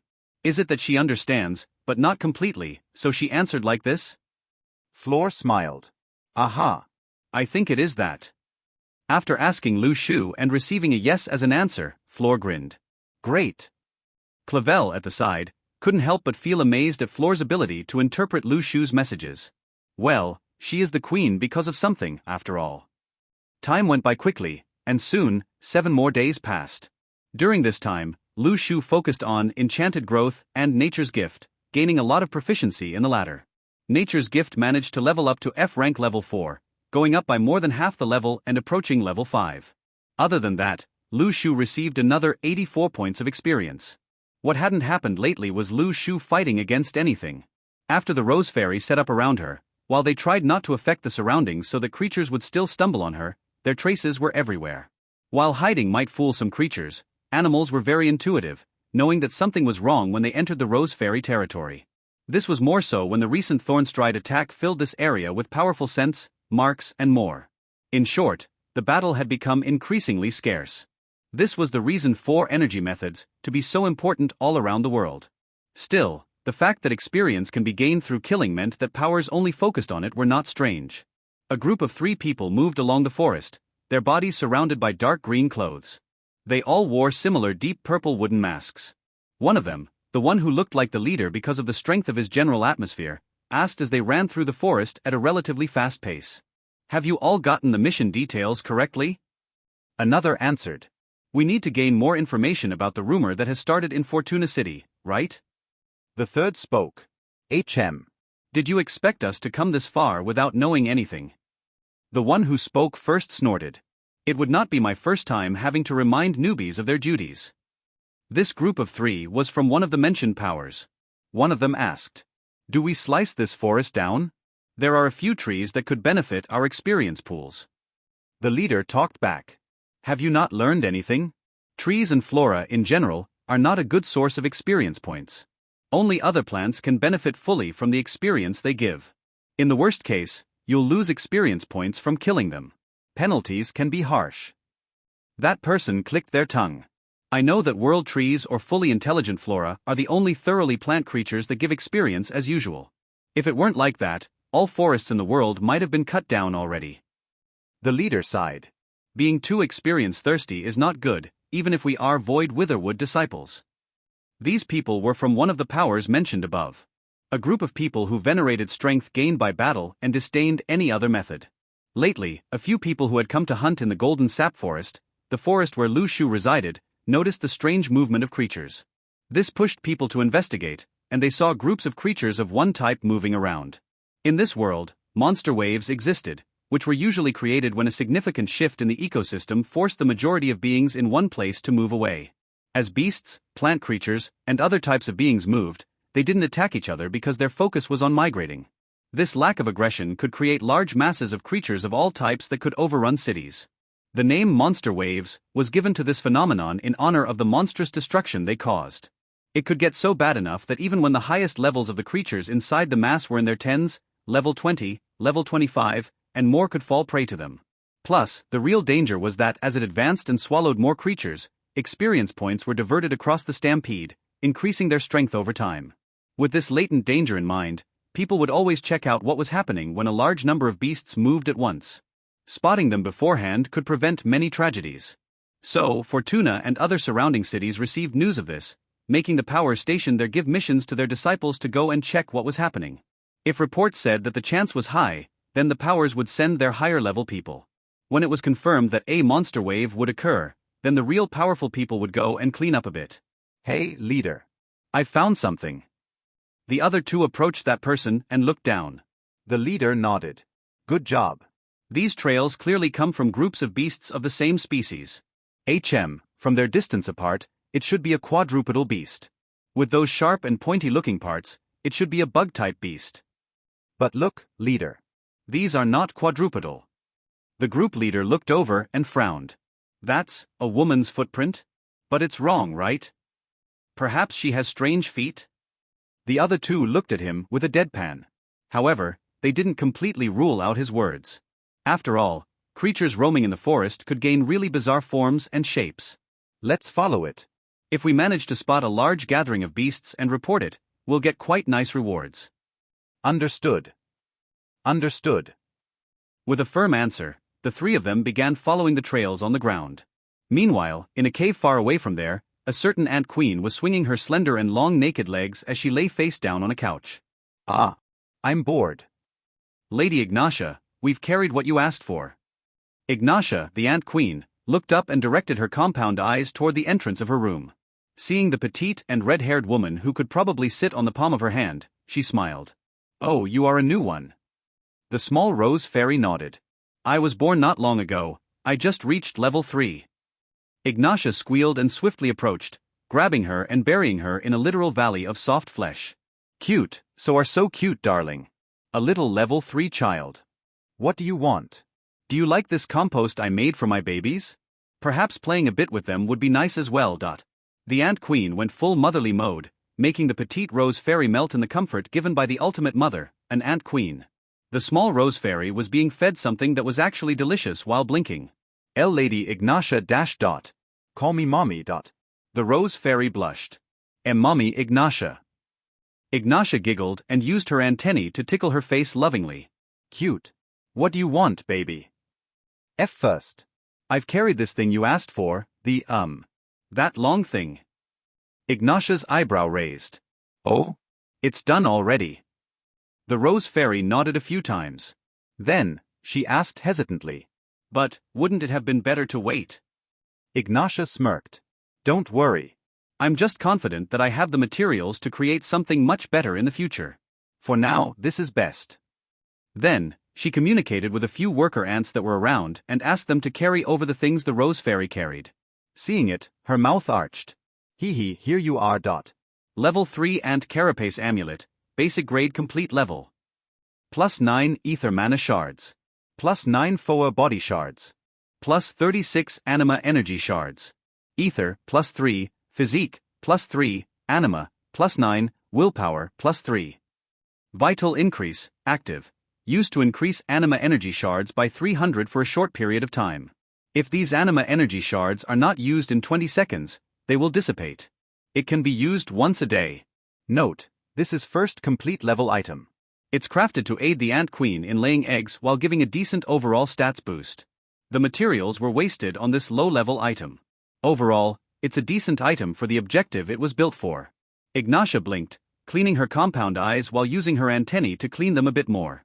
This is much better than I expected. The Rose Fairy, still trapped in the large valley created by the motherly ant queen, looked up and said timidly, "It would have been much better if you waited 3 days, Mommy Ignatia." Ignatia looked down and laughed, poking the plump cheek of the fairy. "Don't worry. I have more of them saved. I just didn't expect that tree to have such a strong proficiency in making items. She is really good, huh?" The young fairy smiled widely. Lu Shu is really nice. Her aura is always so calming. Ignatia blinked and looked at the note again. Note: this is Lu Shu's first. Her lips arched. Heh, she is called Lu Shu. Floor told me before, but I didn't fully trust her. This little one can't lie, so it was the truth. As Ignatia played with the reddish amulet and placed it on her chest, she commented, "Well, little one, was it comfortable?" The Rose Fairy, who almost fell asleep between the softness and warmth, snapped out of her grogginess and answered loudly, "Why, yes. Very comfortable." Ignatia laughed. "Good now, Dash." Her face changed entirely as she moved her compound eyes toward the entrance. Her antennae began twitching, and the other ants relayed information. She looked down and picked up the tiny fairy, smiling and placing her in her resting area. "Little one, wait here, okay? I'll be back quickly." The Rose Fairy saw Ignatia's solemn expression and nodded, full of trust. "Okay." Ignatia patted her head with 2 fingers and then walked out, her wide hips swaying together with her anthorax-like tail, while her face turned cold and murderous. "Call all warrior ants." Then, she smiled. Food just delivered itself to our doors. Meanwhile, outside the cave, the group of 3 people looked around with wary eyes. "Be careful. This is an ant nest." Although I'm level 10 and you both are level 9, creatures here can become quite annoying to deal with if we are not careful. He explained that a wave of red spread out from the cave entrance they were observing, making them feel quite horrified. Behind all the ants that appeared, a charming woman with a cold face and voluptuous curves appeared. Still, her facial characteristics and ant thorax protrusion going from above her hips told them that she was a humanized ant queen. The leader's face was a bit horrified. "No way, a humanized ant queen? When did this one appear?" He quickly checked her stats. Level 12. Ether mana shards, 3096/3096. Four body shards, 8948/8948. Anima energy shards, 5587/5707. His face became ugly. Level 12. Since when did the Golden Sap Forest have level 12 beings? Ignatia looked around and suddenly pointed their way. Then, a massive fireball flew their way like a shooting star. Boom. Ignatia's lips arched in a sneer. "If you want to play, don't hide and come out, humans." After the fireball, the place it impacted didn't start burning as one might expect. While the fire was indeed a weakness for most plant creatures, thanks to levels and natural strength, they had some resistance to it. This made wildfires much more uncommon. Her fireball understandably left a charred spot. Yet, the fire didn't spread. The resistance of the surrounding plants was more than enough to resist the spreading. Ignatia's beautiful compound eyes caught the entirety of what happened before her, allowing her to detect even the slightest movement. Adding to the extra senses her antennae gave her and the few scouts she had released to track them, Ignatia was quick to find them. "HM? Are you fleeing?" "First, that dumb idiot Froer, and now you. Do you think it is that easy to come and go from my nest?" "Follow them." "My children, today, you are eating human flesh." With a wave of her hand, hundreds of giant red ants surged out like a small tide from the nest, rushing through the forest in an eerily silent yet swift march. Because ants communicated through smell most of the time, their fights, movements, and any action always seemed silent and cold, like machines built for that specific purpose. Ignatia communicated with a few worker ants, telling them to send the Rose Fairy back to their territory, and then she rushed behind her army of children. The Rose Fairy saw one of the level 4 workers approach her and tilt her head a few times while clicking her mandibles. Speaking of which, because of Ignatia's unique skill, all the ants in her colony were female, which allowed her to have children without needing fertilization. Regardless, the Rose Fairy, who was looking at the ant's gestures, couldn't help but giggle. Although you are cute, I don't understand. The worker ant stood there, speechless, literally and metaphorically. After a few seconds of thinking, the worker ant turned sideways and lay on the ground, her head tilted a bit to look at the small fairy. The Rose Fairy blinked and understood, flapping her wings and landing on the ant's back. Are we going somewhere? The worker ant began walking away with quick steps, and on the way, one of the warrior ants left behind to protect the nest followed them. The Rose Fairy smiled and patted the ant's carapace. Thank you. Once they arrived, the Rose Fairy on guard received them. How did it go? The level 3 Rose Fairy grinned. Mommy Ignatia loved it. The other Rose Fairy blinked. Mommy. Ah. The Rose Fairy covered her mouth, her face gaining a blush. I meant Chief Ignatia. Sorry. The one speaking with her smirked with an amused smile, making that Rose Fairy even more embarrassed. With a slight stutter, she commented, quickly changing the subject. I think she is in trouble. We should tell the queen. Chief Ignatia suddenly went out with a lot of warrior ants. Hearing her serious tone, the Rose Fairy receiving them quickly nodded. Understood. Wait for a second. I'm going to speak with her. Flor was resting on one of Lu Shu's branches, basking in the sun, when she heard one Rose Fairy rush toward her. The buzzing sound of the quickly flapping wings created a very peculiar sound that was hard to confuse with anything else. Flor opened her eyes and looked over. What's wrong? The Rose Fairy was quick to answer. Queen. I've received information that Chief Ignatia is about to start battling someone. She took out most of her army with the intention of doing so. Flor sat up, her eyebrows coming together as she got thoughtful. Thorn strides. We don't know, answered the Rose Fairy, while shaking her head from side to side. Flor looked at Lu Shu and commented. Little one, I'm leaving for a moment. While we can't really be considered allies, Ignatia wants to join us in the near future, so lending a helping hand is something I should do. Flor then turned around and left. Meanwhile, Ignatia was facing the three humans with a sneer. Well, now you are surrounded. You poked the ant nest, and this is the result. The group leader looked around carefully and warned. Monster, if you kill us, my power will send stronger people to investigate. Ignatia's antennae moved up and down as she thought. Then, she smiled at them. But if I let you go, you will inform your power that an ant nest has been spotted in the golden sap forest. The group leader's face changed significantly. How clever is this monster? I need to deliver the information back to deal with her. Should I escape alone, leaving these two behind? While speaking monsters were not that rare, those who could rationalize and think deeply were not only uncommon but very dangerous. After all, more intelligence meant a better use of the system and its advantages. Ignatia looked at him with a smirk. Now become ... What's going on here? A powerful aura descended as Flor appeared, stealing the attention of everyone present. The three mask-wearing humans' facial expressions went from bad to worse. While Ignatia felt powerful, the level 10 human felt that he could match her for a while and resist or even flee. Still, the much smaller flying fairy that appeared was different. The ether mana swirling around her was dense as the wind moved her long red hair and leafy dress. He couldn't help but curse.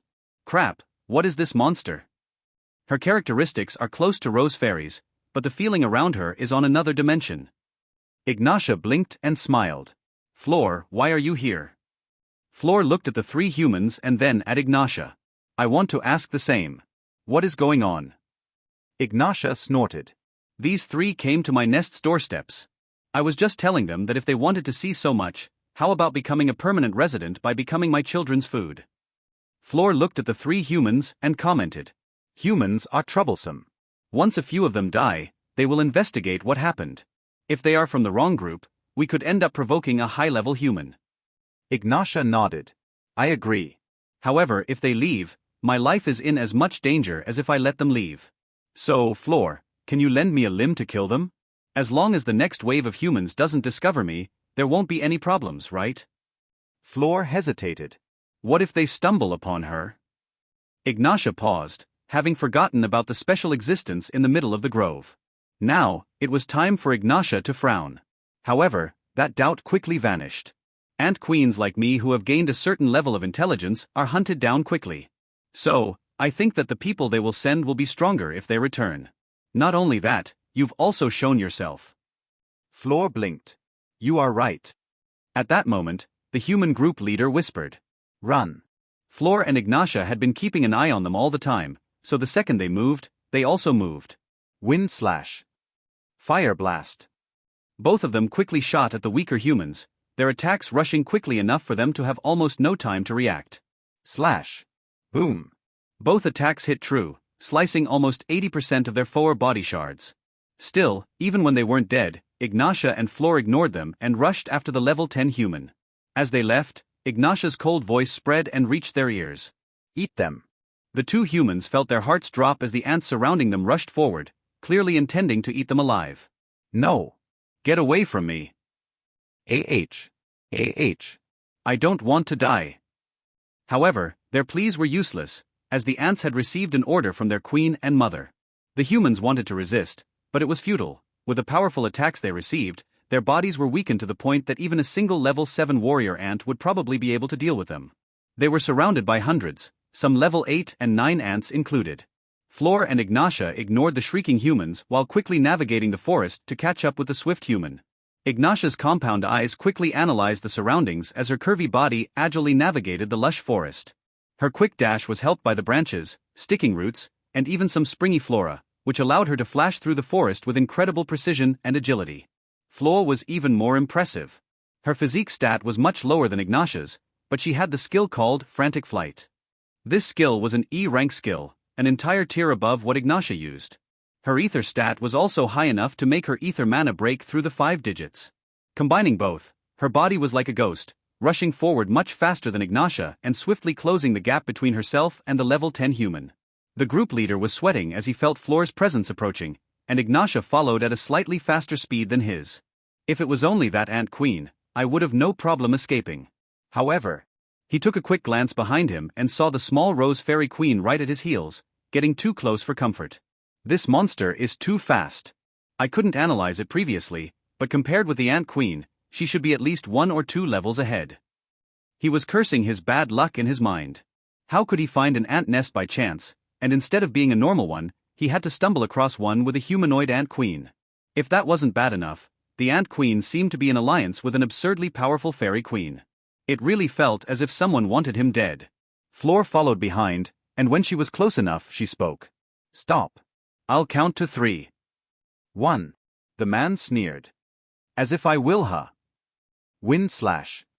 He quickly changed his footwork, trying to dodge to the side. But the surprise attack from Floor was too swift and struck his side. Dash 427.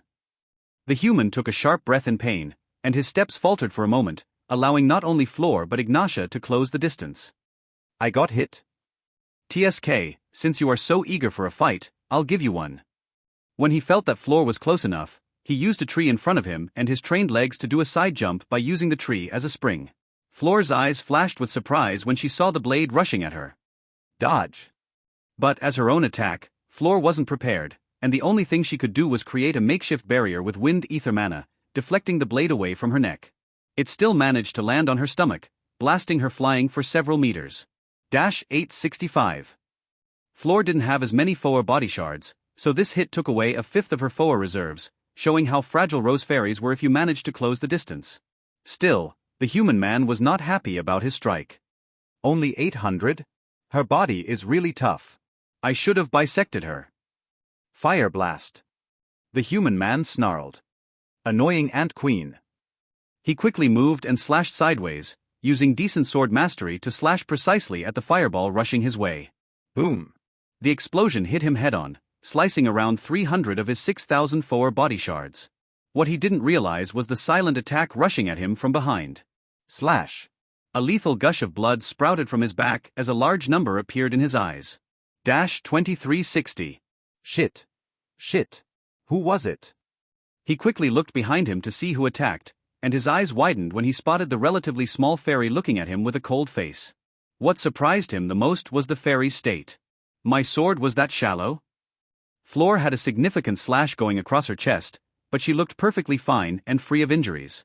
Her face was cold and indifferent as he looked at him after delivering an attack that had pushed his body forward and opened a wound large enough to see his ribcage from behind. Ignatia stepped forward, her fist clenched, and she punched his gut. Fire blast. The human's pupils shrunk as he tried to dodge quickly, but their physical strength was similar, making it impossible because of the closeness between them. Boom. His body arched like a bow as he was flung backward, his internal organs taking deep damage as his lower body shards plummeted. Floor was not one to lose an opportunity, and she quickly flew above him, pointed downward. Die. Several wind crescents shot from her, all of them landing one after another and making his body bounce against the ground while large gashes spread around him. After the third slash, Floor stopped as a message entered her eyes. Congratulations on defeating Silent Shadow Human Level 10. You've gained 17 experience points. Floor took in a deep breath only to hiss in pain. Ignatia approached and smirked. Quite a nice reward. I've gained 84 experience points, ha ha ha. Floor rolled her eyes. Are you bragging, knowing I have less? Ignatia smiled smugly. I've realized that you've probably teared up somehow. So, yeah, I'm bragging because I feel annoyed that you are now stronger than me. So, how much did you win? Floor snorted. As if I would tell you. Anyway, is his equipment useful to you? Ignatia looked and shook her head. Nothing interesting. I didn't expect much, but his weapons and tools are not my fit. So, with their low quality, if I wear them, it will most likely not be worth it. Floor looked at them and saw that they were all level 5 unranked equipment. Well, even flawed basic level equipment is expensive in the cities, from what I learned, so it is normal not to have any. Unranked equipment was the most common because it didn't need special ores to be created. Sylvanium, Ethereum, and such were not only uncommon but almost impossible to find and obtain sustainably. While there might be mines, their production rates were also abysmal. So, high-level equipment was usually worth extreme amounts. Trades between powerful kingdoms, empires, or religious groups were all made using those ores, as they were equally important for every living creature. Floor still didn't throw the equipment and used her strength to carry the human back. Ignatia said, "Oh, can you give me the corpse?" A level 10 is very rare to come by, and it can probably nurture a subordinate queen. Floor blinked and looked at Ignatia. Subordinate queen? Ignatia nodded. I'm naturally not going to be the only queen in my nest in the future. I need weaker queens to focus on creating worker ants while I focus on breeding the stronger ants. Moreover, as long as I'm alive, they will always obey me as their progenitor, so they are different from wild queen wannabes. Floor laughed. Queen wannabes, huh? After thinking for a second, she nodded. Well, I don't have any use for a level 10 corpse either way. However, the clothes fit quite snugly, so can I carry him first to my place, and then you can strip him down and carry him away? I don't really want more ether mana than I've used to carry these items back. Ignatia easily agreed. I don't have any problems with that. I also want to relax a bit, so I can help you carry him if you want. Floor knew that Ignatia was physically stronger, so she threw the corpse at her. Sure. Let's go. As they trotted back, Ignatia looked toward the ants that were approaching and ordered them. Return home and guard it until I come back. Go back to your usual work. The ants all silently acquired and moved through the forest as one, returning to the nest by following their pheromone traces. Then, both leaders strode through the forest in silence for a while until Ignatia smirked. He got you good. Floor's eyebrow twitched. He sneak attacked me. Ignatia's smirk widened. You also did so and did less damage. Floor gave Ignatia a side eye. Is this how you thank me? By mocking me? Ignatia couldn't hold it and finally burst into laughter. Seeing you fly away was hilarious, ha ha ha. Floor shook her head and sighed. I don't know how almost being bisected is funny, but sure. Ignatia pondered. Say, if you hadn't had this strange breakthrough, would you have been able to survive that? Floor thought and commented, unsure. Probably with heavy wounds. I mean, if I had my previous strength, even catching up to him would have been a problem. Ignatia snorted. If you hadn't appeared, I could have fought him with my children and avoided any escapes. Floor looked at her, speechless. Wouldn't many of those ants have died if you had fought him alone? Is this how you say thanks to me coming to wipe your thorax? Ignatia looked at Floor with her compound eyes and, this time, smiled genuinely. Thanks. Floor scratched her cheek, not expecting such a straightforward answer. No problem. We are neighbors now, so I wouldn't want anything bad happening to you. Ignatia chuckled. Yeah, neighbors. Floor nodded, and both forest creatures continued their journey in a comfortable silence. After arriving, a few rose fairies came forward to help, and they quickly stripped him of his equipment. Ignatia smiled at Floor. I'm returning. If you need anything, tell me. Floor nodded back. Next time, tell the Rose Fairy what happened so we can send aid. The Ant Queen grabbed the corpse by the nape and agreed she'd drag him away. Sure. Amapola approached and asked, Queen, what is happening? Floor rubbed her chin.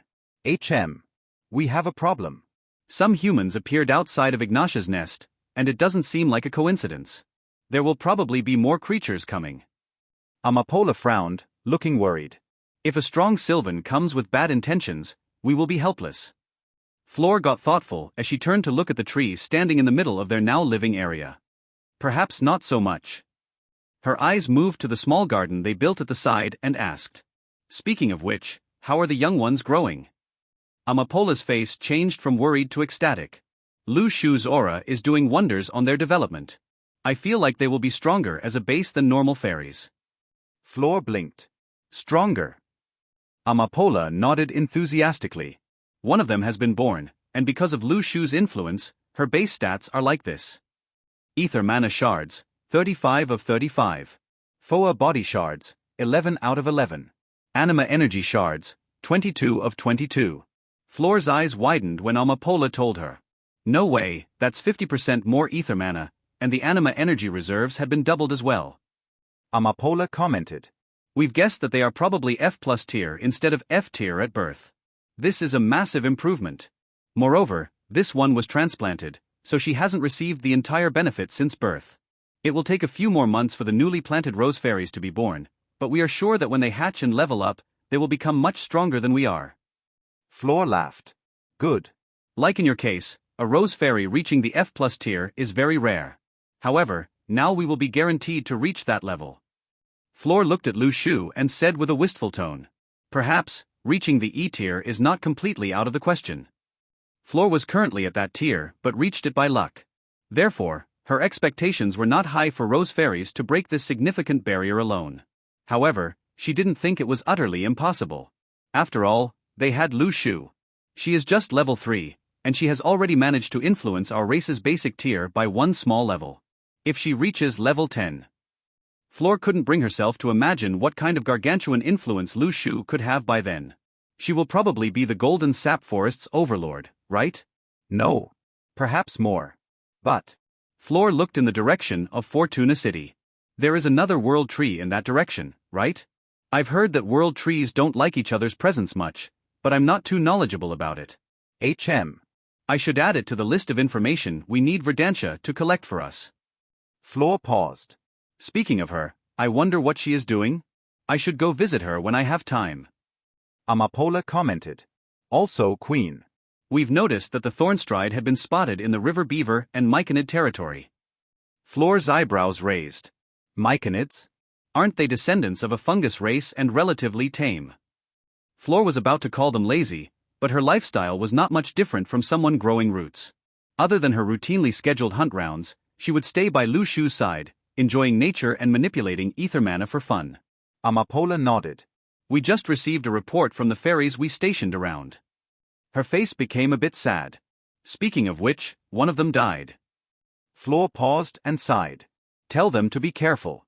If they don't return, we will never get the information they've managed to gather. Amapola nodded. Also Queen. Why are you wearing that stuffy cover over your chest? Floor looked down and remembered about her wound. Thankfully, she was covered and didn't agitate the entire Rose Fairy race. Ah. Well, I got a bit injured by the human. Ignatia was worried and helped me. She really didn't want to express goodwill toward the woman, but since we are neighbors, we might want to take care of each other. Spreading a bit of good publicity shouldn't hurt anybody, right? Oh, Queen Floor. Floor turned and saw a petite and low-level looking at her. What's wrong, little one? The small Rose Fairy gathered her courage and shouted. Thank you for helping Mommy Ignatia. Like a glass mirror, Floor's light-hearted smile cracked. Amapola at the side also looked at the level 3 fairy with a stunned look. Mommy. The level 3 fairy stuttered, her face as red as her hair or eyes. Well, she told me to call her as such. She was extremely embarrassed, but one of her friends told her to express herself freely, so she did so. Floor rubbed her forehead, looking at the child with a non-enthusiastic expression. Well, do as you please, I guess. But remember that she can turn on us in a single instant if someone angers her. The Rose Fairy nodded timidly. I will. Floor asked. So, what do you want as a reward? The level 3 spoke loudly. Oh, I know.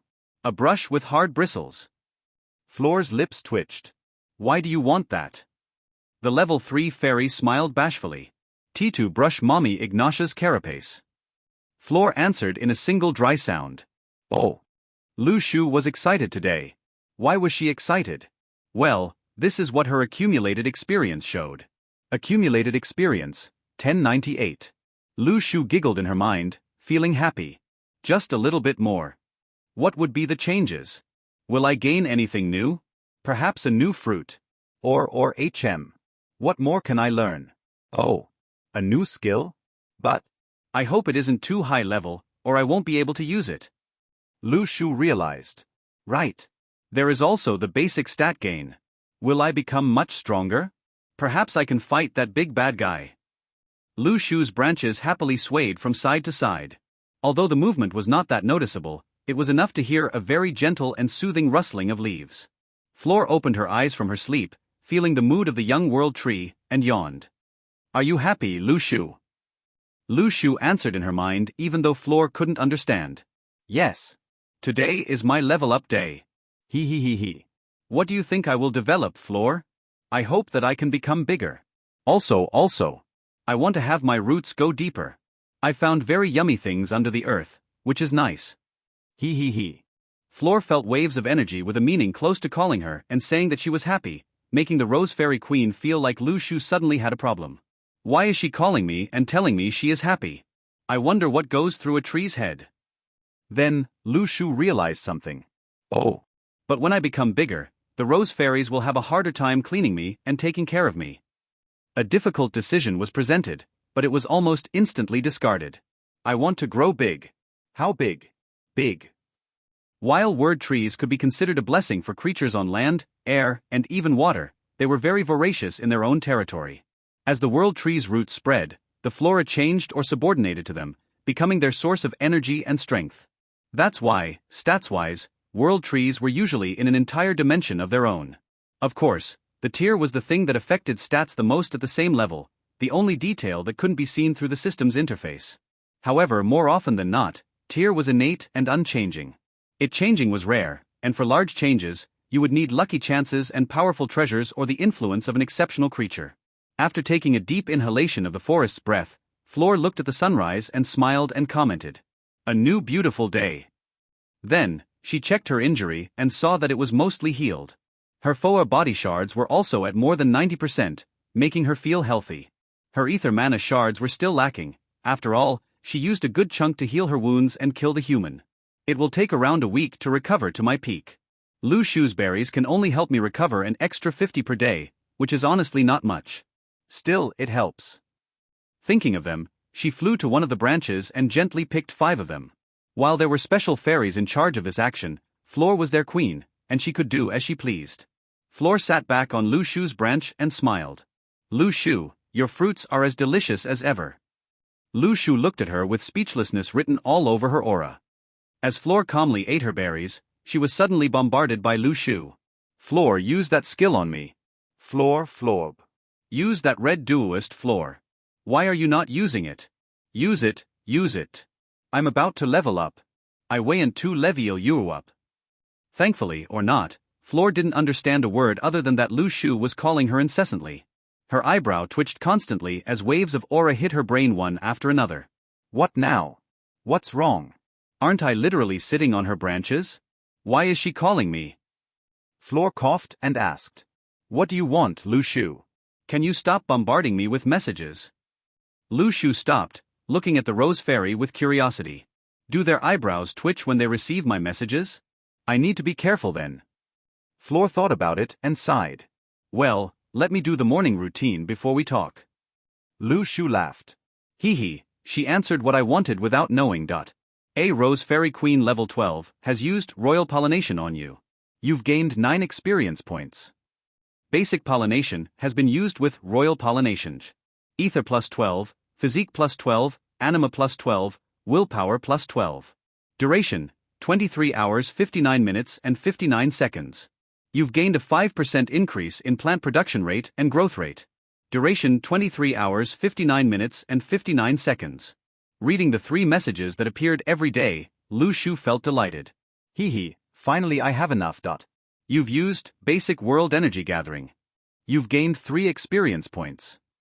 And so, my accumulated experience is... Accumulated experience, 1110. Lu Shu giggled and then looked at her level. Level, 30/1110. Lu Shu giggled again. Perfect experience points. Then, without thinking anymore, Lu Shu threw everything to her level. Level up. The level up was not instant. The rose fairies that were flying around like usual first felt a profound energy pulse. Floor's face went from helpless to surprised to delighted. So, the little one was calling me because she needed the experience to level up. Thinking about the ruckus Lu Shu caused when she leveled up the previous time, she felt like she had to do something. Zinnia, go and call Ignatia. Tell her to bring a few ant warriors. I don't know how much time Lu Shu needs to level up, but just in case. Meanwhile, Lu Shu lost connection with the outside as every sense in her body focused on herself. Feeling the energy that came from the experience points slowly nurturing her body and stretching it by feeding it pure energy, Lu Shu groaned in delight. So nice. As her body gained sturdiness and vitality, her physique stat also increased. As her energy reserves evolved and deepened, her ether stat also augmented. As her soul gained extra energy and grew, her anima stat also improved. As her mind sharpened and became clearer, her willpower stat also amplified. And as her aura spread through the fabric of the cosmos, her destiny stat also improved. Gently, slowly, that energy transformed her body and refined it. In that manner, everything about Lu Shu grew and became stronger. Her branches creaked slowly as they lengthened, her trunk created low and rumbling noises as she grew, and her roots moved the earth around her. Then, when every inch of her body was improved by the experience energy, her aura ballooned and burst out. Boom! The rose fairies saw a gentle aura spreading past them, making them feel relaxed and invigorated. Ignatia had arrived a while ago, looking at Lu Shu with a stunned expression. Floor smiled. What's wrong? Ignatia looked at her with a clearly surprised facial expression, enough that even with her compound items, Floor could see her incredulity. That her. She is not a tree. Floor's eyebrow raised. Oh? You know. Ignatia looked at the relaxed rose fairy queen with a dumbfounded face. No wonder you are so eager about her. Inside, she was thinking of many paths of action. What to do? This is insane. There is a world tree right before my nose. Ignatia felt a deep urge to beg the world tree to allow her nest to be built under it. Robust larvae free of illness will be born with the help of the natural aura passively emitted by all world trees. If I beg her enough or beg her friends, it might be possible to nest below her. Meanwhile, Lu Shu grew and grew, finally reaching an imposing 6-meter height. With the thickness of her trunk and the width of her gorgeous canopy, she could be considered a young and proper tree instead of a sapling. Then, Lu Shu's mind was filled with messages. Level up. Ether plus 7, Physique plus 9, Anima plus 8, Willpower plus 10, Destiny plus 100. You've gained a new fruit. You've completed one basic item before reaching level 10. Rewarding, level 5 Sylvanium Branch Accessory, Flawless Basic Rank. Level 4 Sylvanium Branch Accessory, Basic Rank Flawless Level. Plus 48 Ether Mana. Plus 48 FOA. Plus 48 Anima Energy. Ether, plus 12, Physique, plus 12, Anima, plus 12, Willpower, plus 12. Sylvanium Shard, active. Used to create one Sylvanium Shard. Cooldown 1 day. Note, a perfectly crafted Sylvanium branch explicitly made for world trees. It can transform one of the tree's branches into a Sylvanium branch, allowing the world tree to produce one shard a day.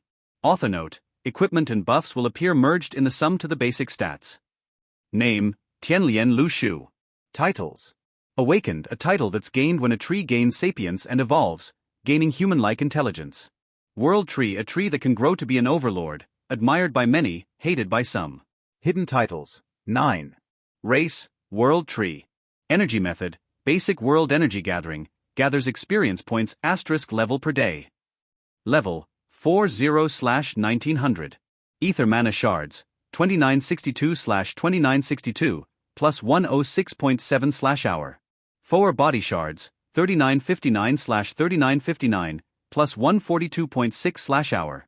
Anima energy shards, 3034/3034, plus 109.3/hour. Attributes: Ether 59, 28 plus 31, Physique 73, 36 plus 37, Anima 63, 32 plus 31, Willpower 64, 40 plus 24, Destiny 400, 400. Affinity percentage: Ether resonance, 25, Physique refinement, 35, Anima affinity, 20. Resistance percentage: Ether resistance, 37, Physique resistance, 42, Spiritual resistance, 38, Mental resistance, 41. Talents: Enchanted growth, E plus rank level 1, 750/18,000. Stimulates the rapid growth of nearby flora, creating vibrant and mesmerizing plant life. Use consumes ether mana and anima energy. Woodcrafter, E rank level max. The world tree can create tools and similar items with basic effects. It costs ether mana and anima energy if there are materials. If the world tree wants to use itself as material, it will also cost FOA. Nature's gift, F rank level max, produces small magical fruits with unique and beneficial properties. It uses anima energy and ether mana to produce. Depending on the strength of the fruits, there is a chance that they will also need FOA. Current fruits available: Delicious Berry, F rank, plus 1 EXP to level 9 and lower. Max, 3, Basic FOA Berry, F rank, plus 10 FOA body shards. Max, 5, Basic Mana Berry, F rank, plus 10 Ether Mana shards. Max, 5, Basic Energy Berry, F rank, plus 10 Anima Energy shards. Max, 5, Basic Breakthrough Berry can help the creature break through a small level in the F tier, unable to help break through into the E tier. You can ingest one every 10 years. Willow Strike, F rank level 4, 510/9300. The world tree is from a willow family, with characteristic long but thin branches. She can use ether mana to move them and strike a target. Range 25 meters. Willow Strike Barrage, F rank level 4, 10/9300. The world tree uses all her branches to strike her enemy. She can use ether mana to trigger this skill, allowing her to attack for 3 seconds uninterrupted. Range 18 meters. Passive skills. World Tree Heart, a rank level 1, 0/589900. A core has formed in the middle of the tree. As long as the core doesn't receive heavy damage, the tree can recover from any external injury. Depending on the damage, it will take longer.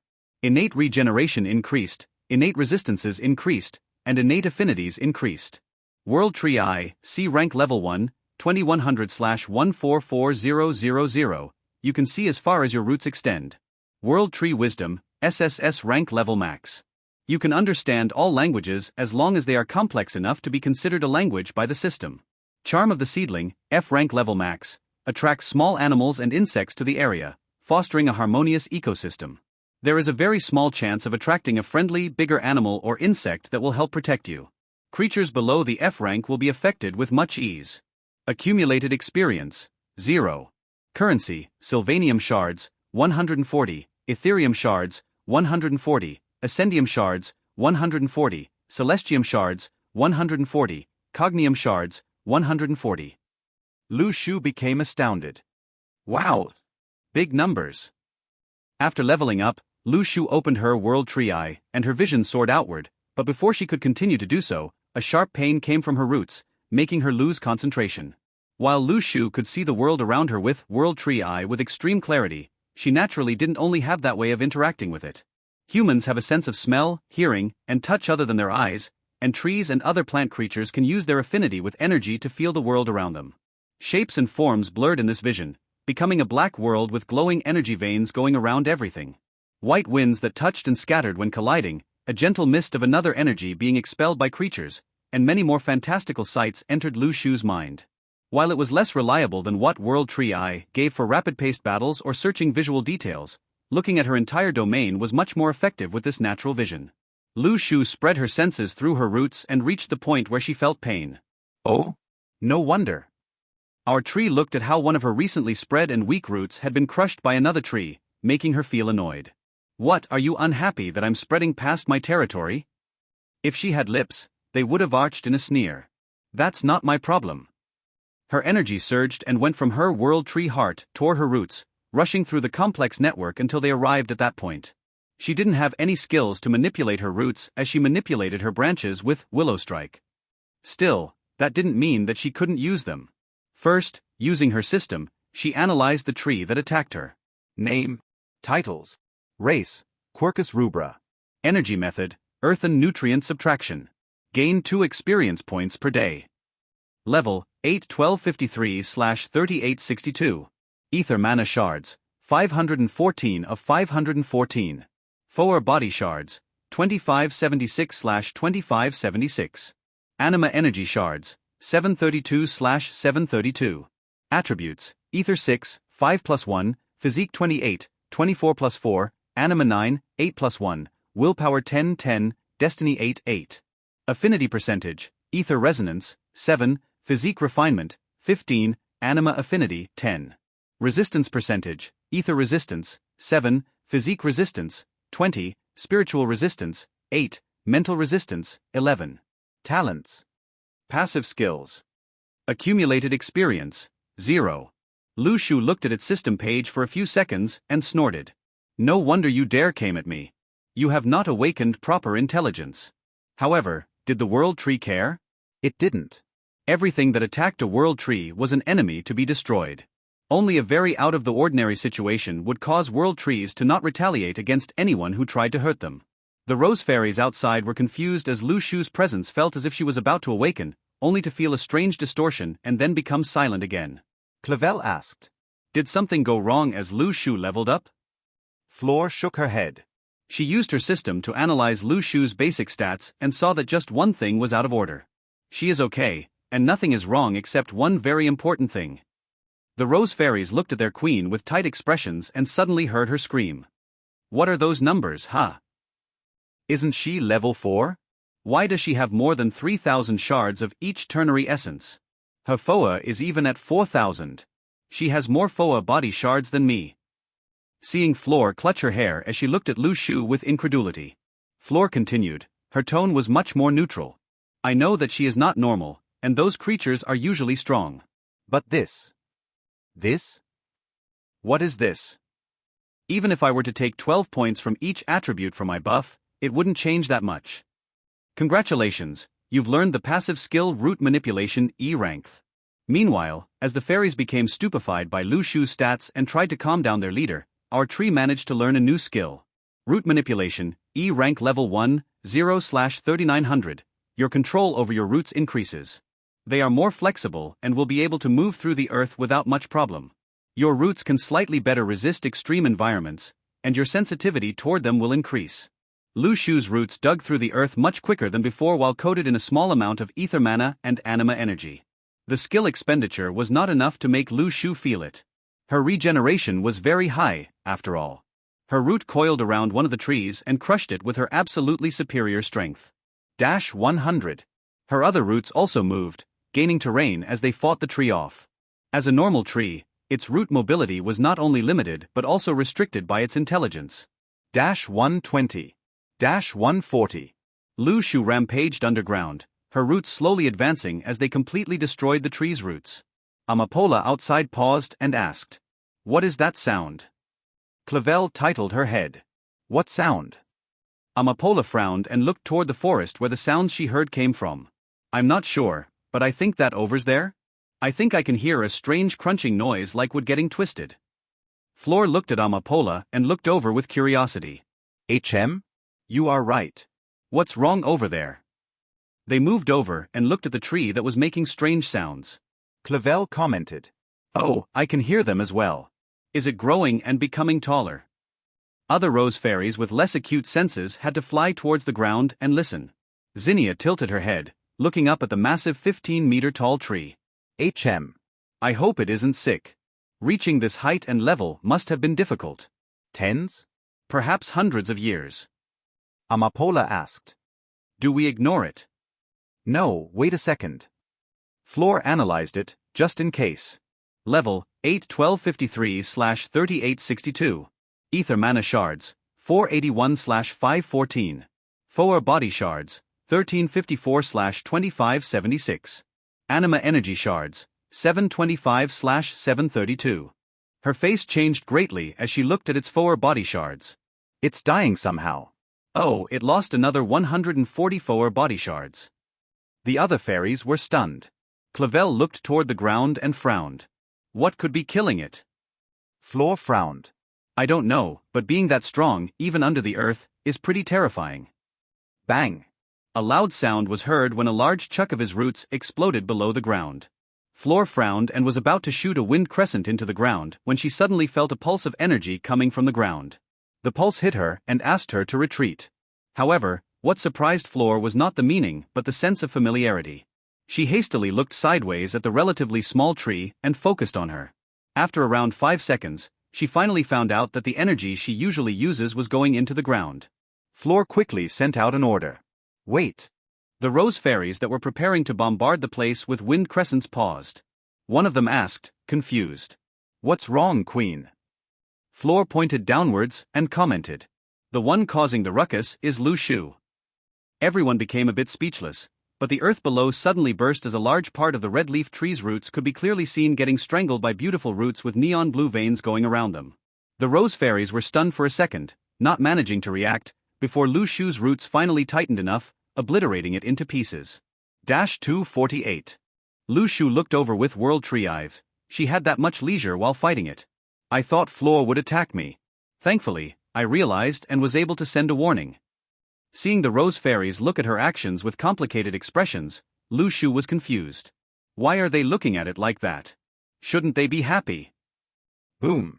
The earth exploded as Lu Shu's roots coiled around the trunk, which was almost 3 times larger than hers. Then, using her powerful physique, she pulled sideways. A creaking sound spread through the forest as cracks opened through the tree's trunk, and the earth on the other side started to get lifted. The rose fairies looked on as the tree was uprooted, and 5 roots burst from the ground, giving it the killing blow by strangling the trunk in different places and pulling it downward as if she were using ropes. Boom! Using the ground as support, the roots tore through the trees, splitting them into chunks and making splinters fly everywhere. Some low-level rose fairies got lightly hit, but at most, the splinter would lodge in the skin upper layer of the skin, so there was no severe damage. The untouched rose fairies floated above the corpse of the tree with complicated expressions.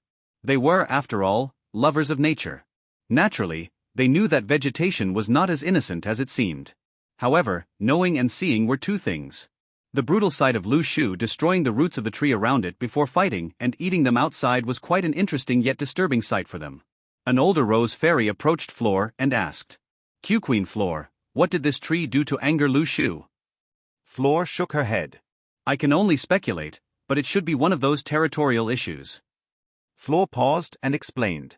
You should all know by now that Lu Shu is not that simple. They all nodded, and Floor spoke. Lu Shu is a tree that will grow a lot. The big thing you are thinking about is probably not enough. As she grows, there will naturally be trees that come in her way and need to be dealt with. However, she will know not to kill indiscriminately, only for the need of expansion. Or so it seems. The other rose fairies nodded, accepting her explanation. Floor clapped once, bringing their attention to her. Pick up all parts that are usable and place them in the vault. For those that aren't, we should use them as ingredients for the next compost for Lu Shu. Meanwhile, Lu Shu received a message after killing that tree. Congratulations on defeating Quercus rubra level 8. You've gained 48 experience points. Lu Shu felt happy after quickly crushing the level 8 tree. Not bad, hee. Now, let's expand our roots in that place and not allow others to be nearby. Floor approached at this time, and Lu Shu looked at her with the World Tree Eye skill. Floor smiled and spoke. First of all, because you are doing it out of your necessity, I won't say much. However, Lu Shu, can you try to reconcile more often and maybe subordinate the trees around you instead of killing them? Of course, this is not an order nor a request. It is simply an observation. Think about it. Lu Shu looked on with confusion. Why should I do that? That tree attacked me first, so I'll kill it. That's it. She really thought so, and all the rewards were secondary and a welcomed plus.